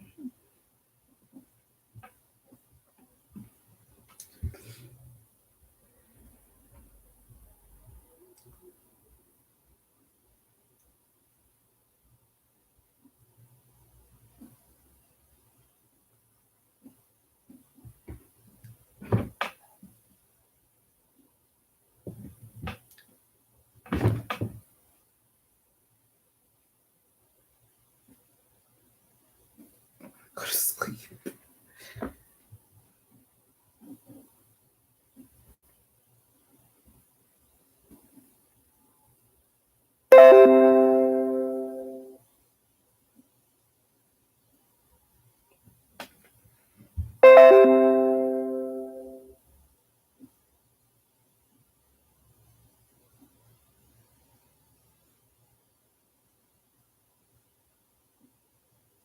I asked my classmate for help, and they're like, "Hey, go check this out that you're supposed to look at. Might help you to actually look at the material you're supposed to." You know, I'm like, "Oof, that hurt."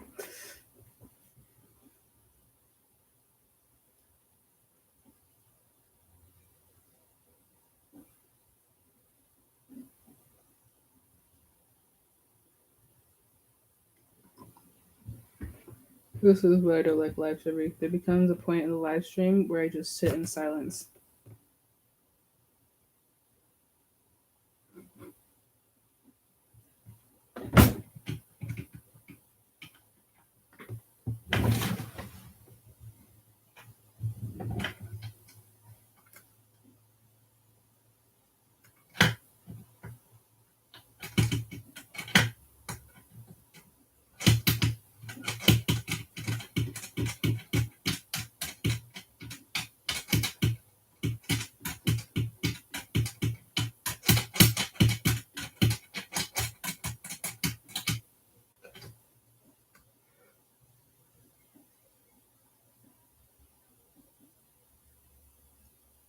Excuse me.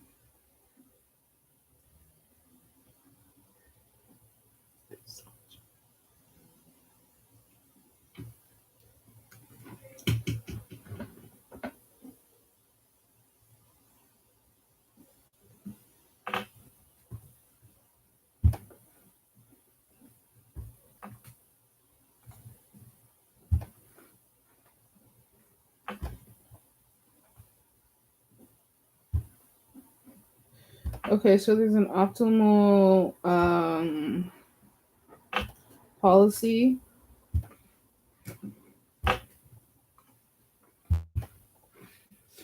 which selects the best action you can take in your given state.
Oh, what an agent.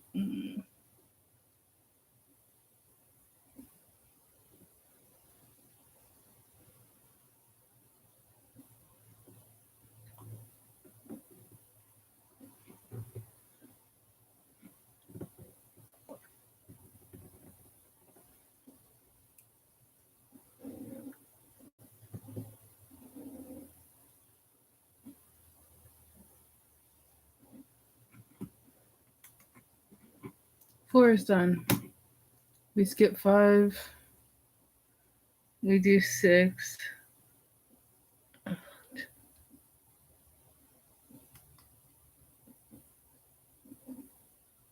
want to go to sleep badly. Ruthless. Mastels. Okay, that's good. I'm going to stop at 6 because I'm tired.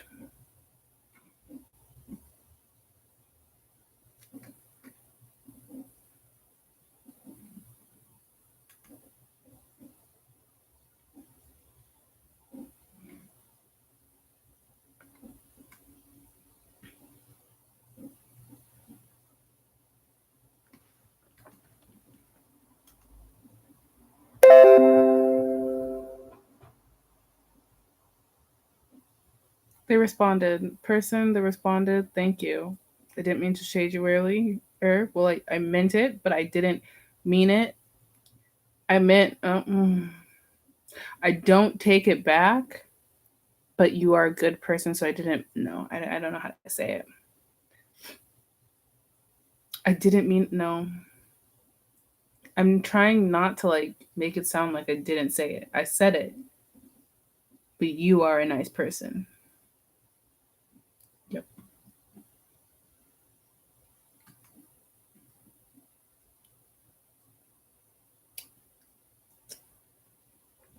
And that's on me for always being shady. I'm ready to take this exam. Are you guys ready? Because I'm tired as crap. 28 more slides. Should we listen to oddity before the exam? Oddity. Grace, you want to listen to oddity or oddity?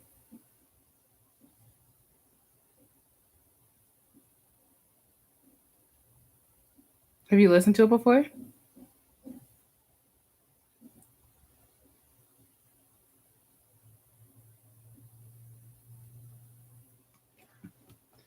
She just changed everything.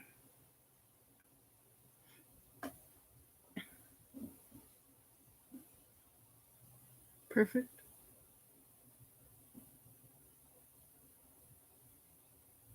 I'm just going to do it again. No one ever does.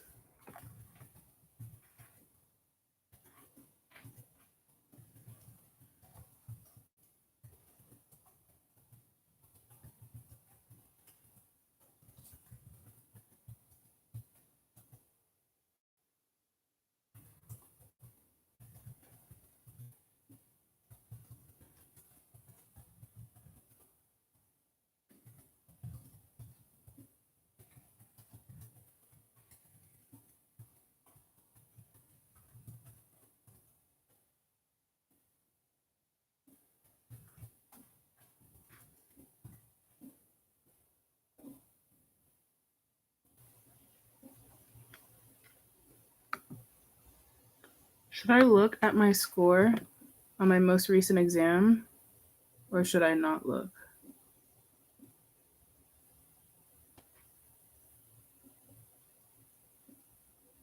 Okay, it's not showing up. I'm scared because I'm gonna not look until I take the other exam because I don't want to be in a bad mood from this exam, from the past exam, before I take the exam that's now.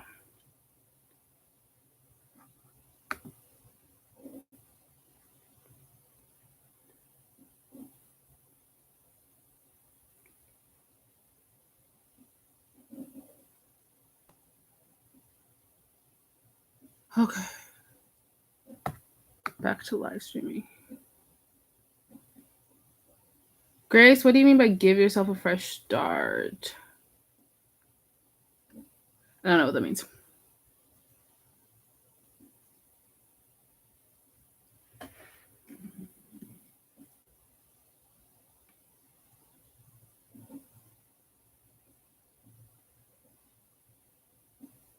These are the 2 topics I need to learn about. I'm so tired though. Don't know if the coffee or food is the option. Don't get mad if you have a bad grade at first. No, there's not like multiple trials. I got one of my exam grades back for a different class. But I think I'm going to hold off on looking at the grade until I take the test for this class. Does that make sense? I don't know if that's what you're saying anyways. I don't know. English isn't my first language. That was a lie. Okay. Reinforcement learning environment has a set of states. We know that rewards are given at certain times. A model values each state with a set of values. A reinforcement learning agent has a set of actions it can take at each state. Each action should have a value, and the policy describes the probability of each action in a given state.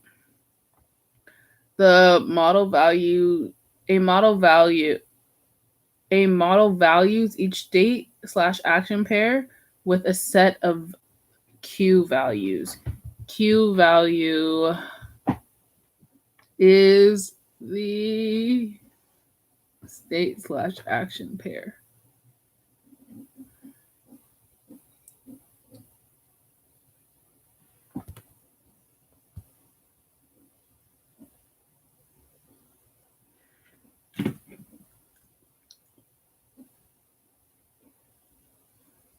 My tongue looks cold. Oh, that's not good. There's dog hair in my mouth. It's very uncomfortable.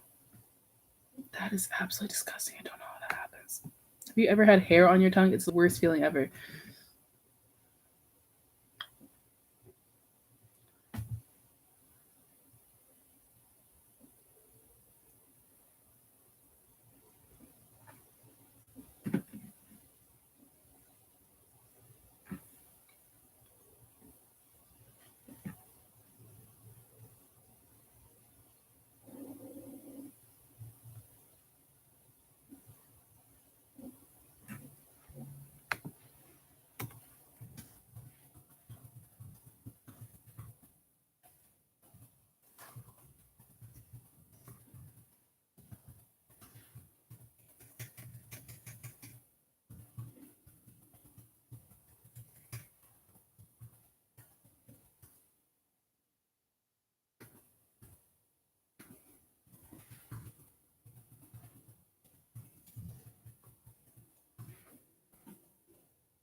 SARSA. Okay, so we did reinforcement learning. We did temporal discounting learning, and now we're doing SARSA.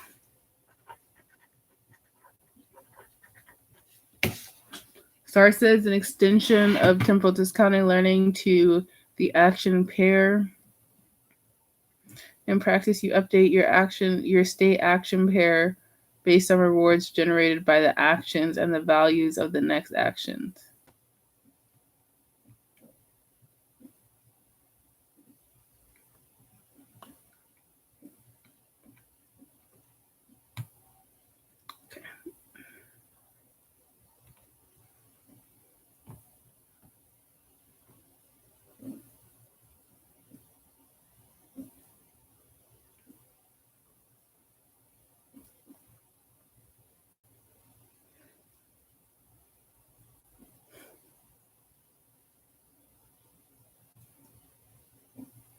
So policies will sometimes cause a model to make suboptimal actions.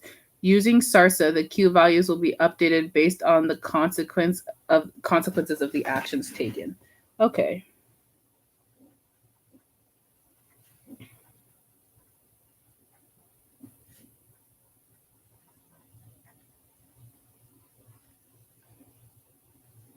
Yes, why?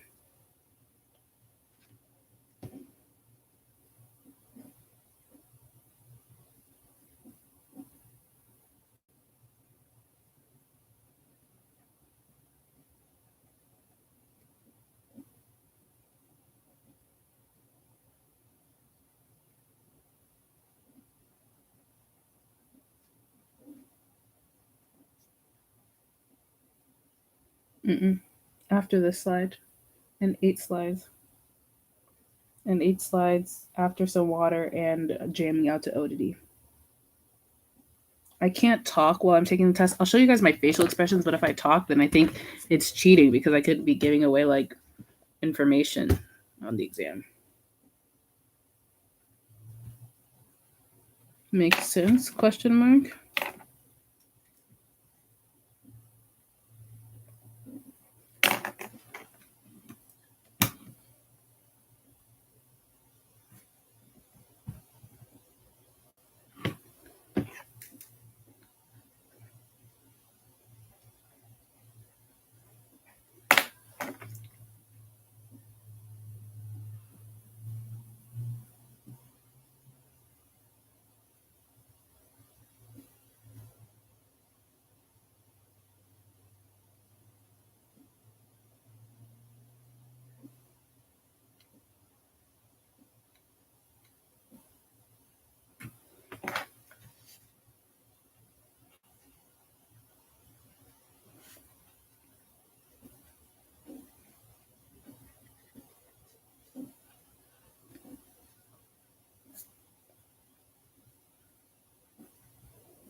Hey, look.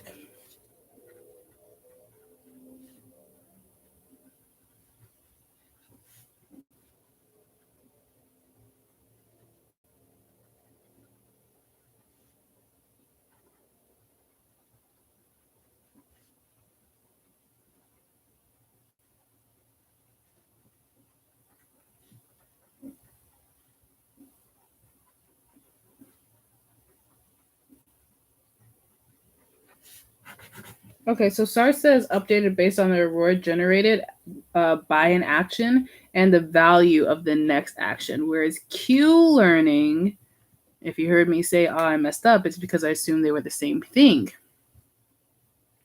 Q learning happens after every action.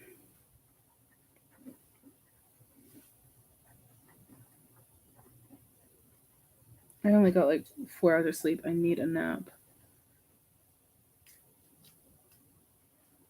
And you update Q based on the best action available.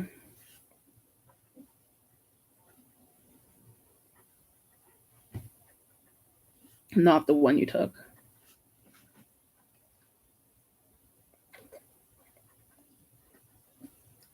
This hair on my mouth.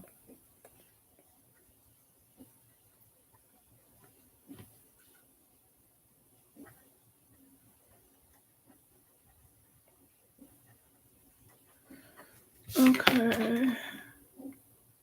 On policy, off policy. So SARSA is an on policy. The agent learns from actions it would really take. And Q learning is an off policy. The agent learns from actions it could have taken, but it didn't actually take them. And then we did a coding, no, psych. We did a coding example. And now we're talking about the environment. The environment is defined by a state transaction function. Defines the probability of transitioning to state S when action A is taken in state S. Okay.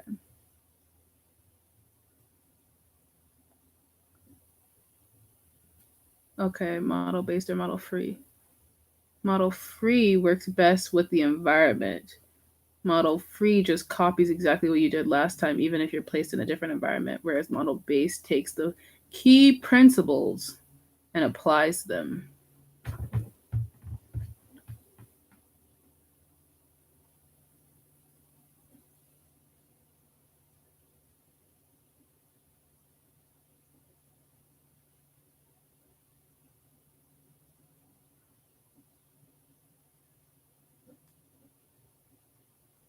Okay. We're done with that. Let's see if we're ready to take the exam. I just don't know what else you could have talked about yet.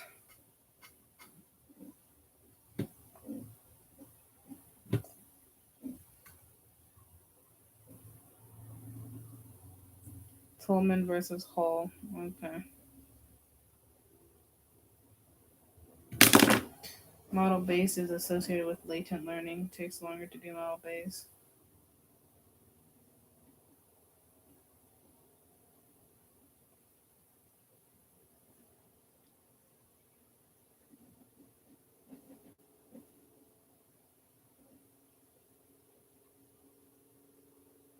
Models on the hippocampus.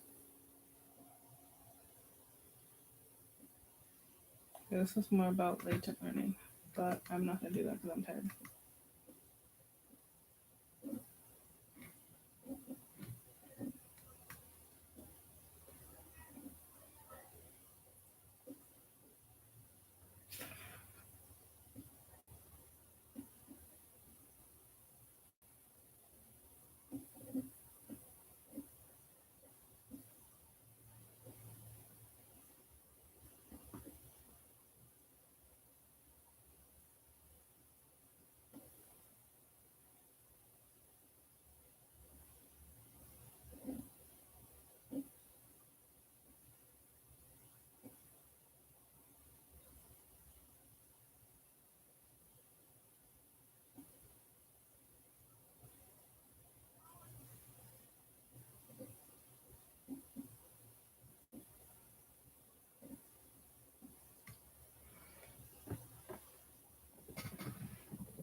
Okay. We're going to try and take the exam. However, party people, let's go get some water first. Because I'm tired. And there's going to be fatigue if I continue. My dog was just over here looking suspicious. That's suspicious. Do you guys ever get like headaches so bad that it hurts when you walk? I think they're called migraines at that point.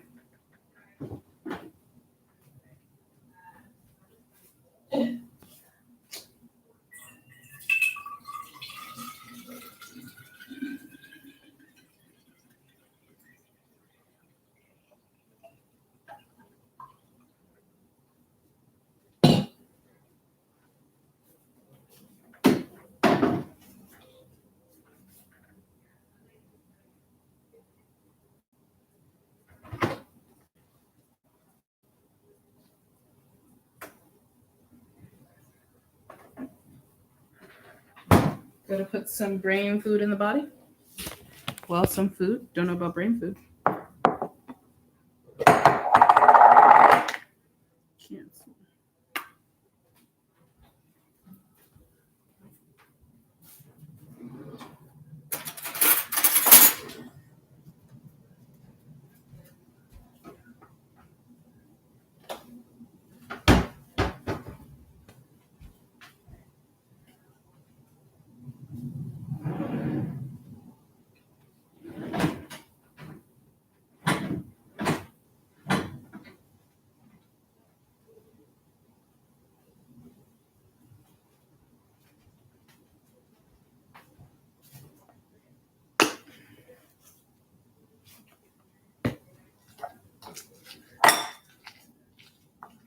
Macaroni and cheese plus some spinach. Tell me if, oh, that was a lot of pepper. Tell me if you guys say spinach. I always like, if I'm not paying attention to what I'm saying, I will say spinach. Like it has a G on it instead of spinach. And if you're like, I didn't hear the difference between those two, you are a goat. Or you are the goat.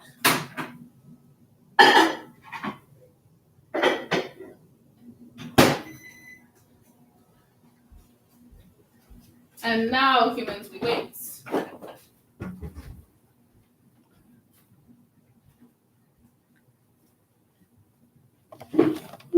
Grace, are you ready to watch Oddity?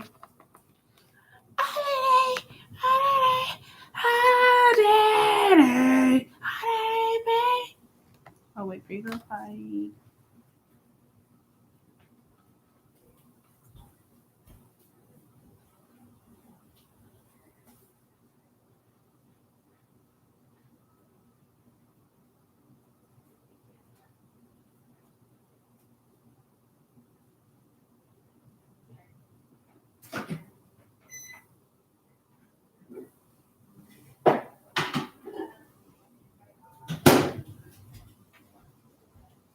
Grace did not reply.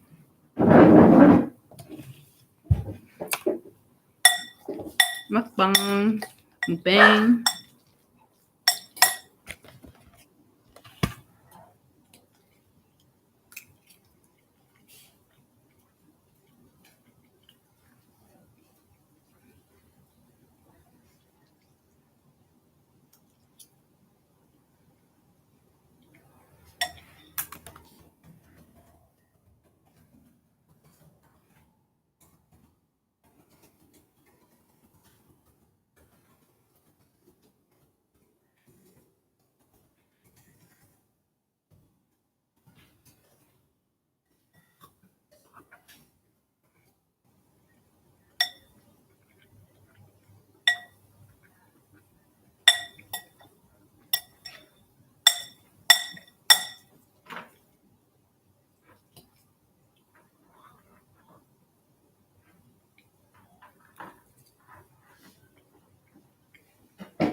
Liquid.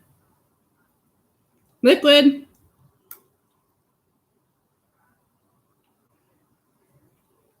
Chance. Don't respond to me.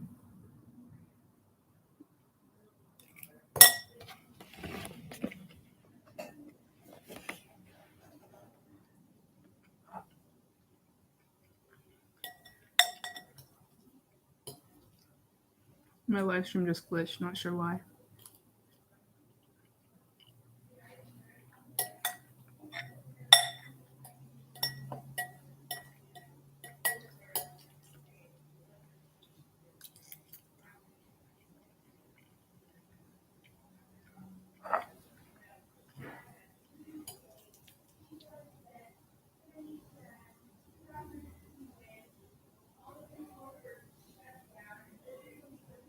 Do you hear that?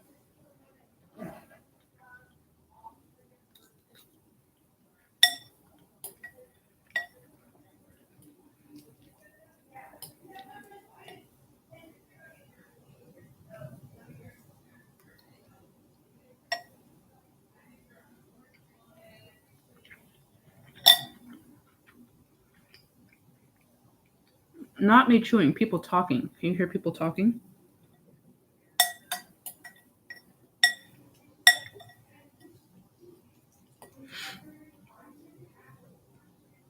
ASMR.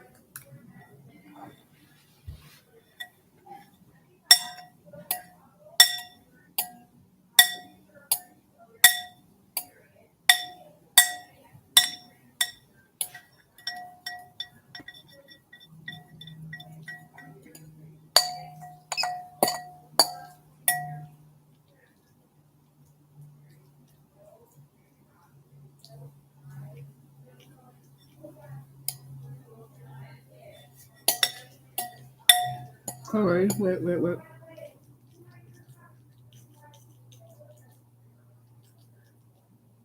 That's not an ASMR like sound. Listen.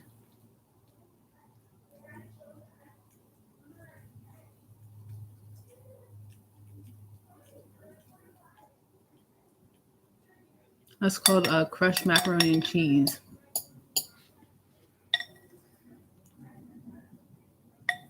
Oof.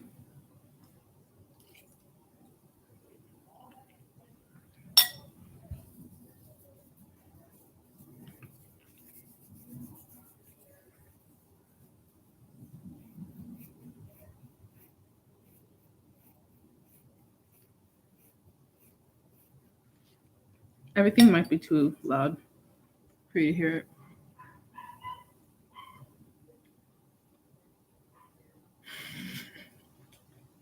You should see my knees.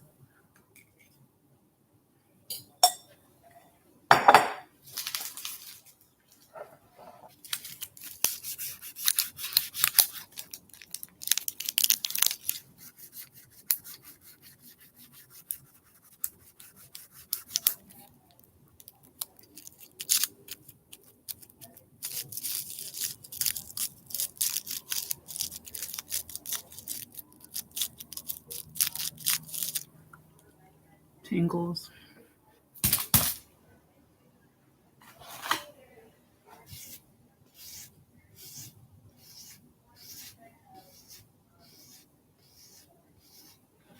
I need to become an ASMR channel immediately.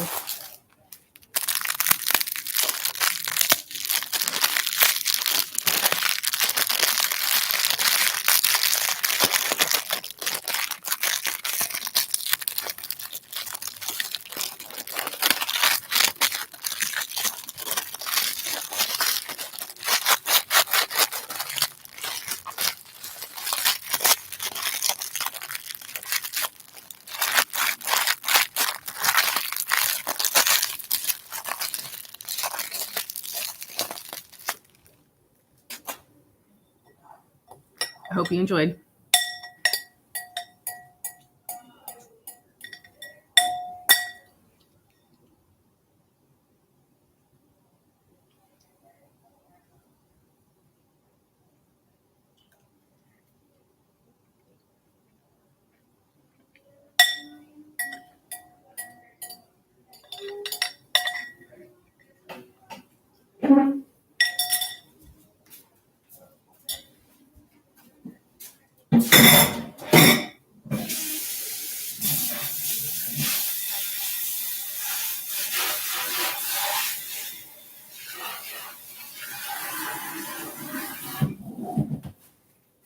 Okay, it's oddity time.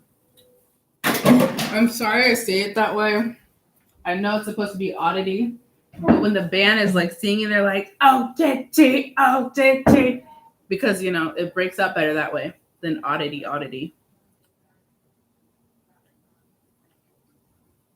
You're a weirdo? Why are you a weirdo? We're all weirdos here. It's oddity time. Grace, I need you to, sorry, camera angles. I need you to rate this song out of 10. I'll turn the lights off, you know.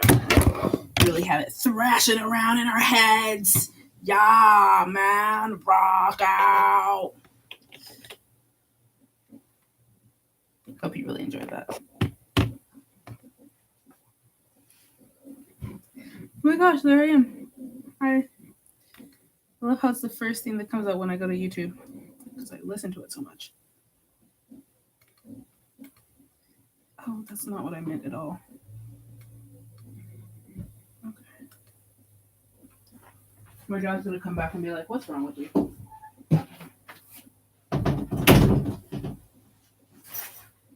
It's time for the concert. The calm before the storm, or the rage before the storm. All right, ready? I promise it's not bad. Like a group of a family member, a family band group wrote it. Okay.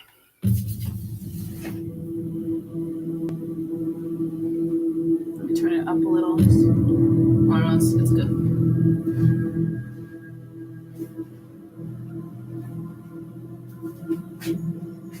Are you listening, Grace?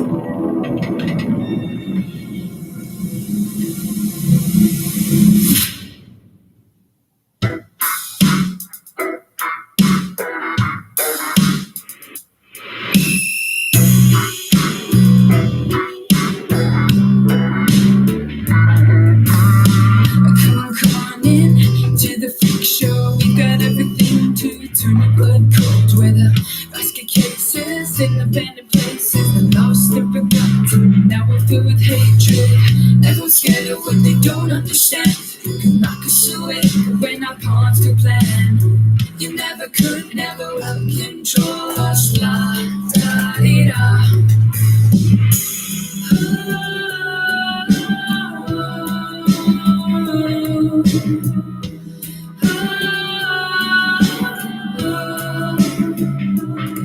Are you strange like me? You and I did come along. Are you weird like us? Do you just fear us? So come on. Phenomenal, we're creepy. No one really gets me. Anomaly, we're freaky. A little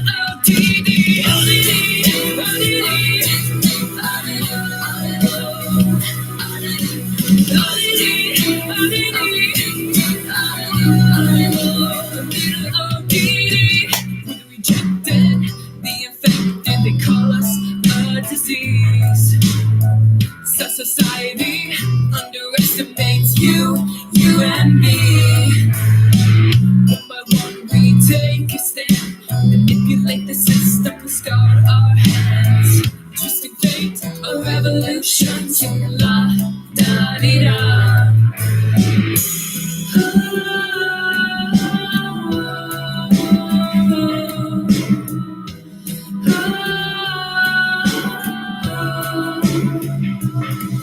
Are you strange like me? You and I did come along. Are you weird like us? Do you just fear us? So come on. Phenomenal, we're creepy. No one really gets me. Anomaly, we're freaky. Little ODD,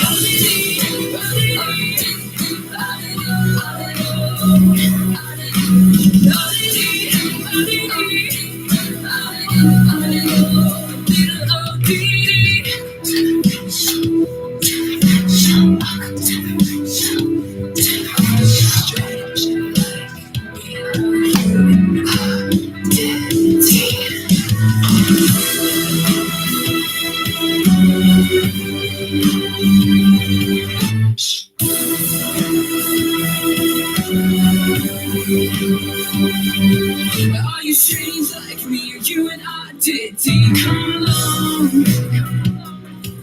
Are you weird like us? Do you just fear us? So come on. Phenomenal, we're creepy. No one really gets me. Anomaly, we're freaky. Little ODD,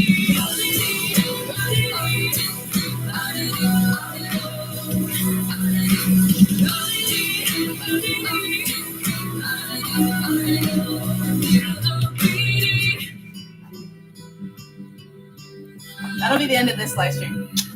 Bye.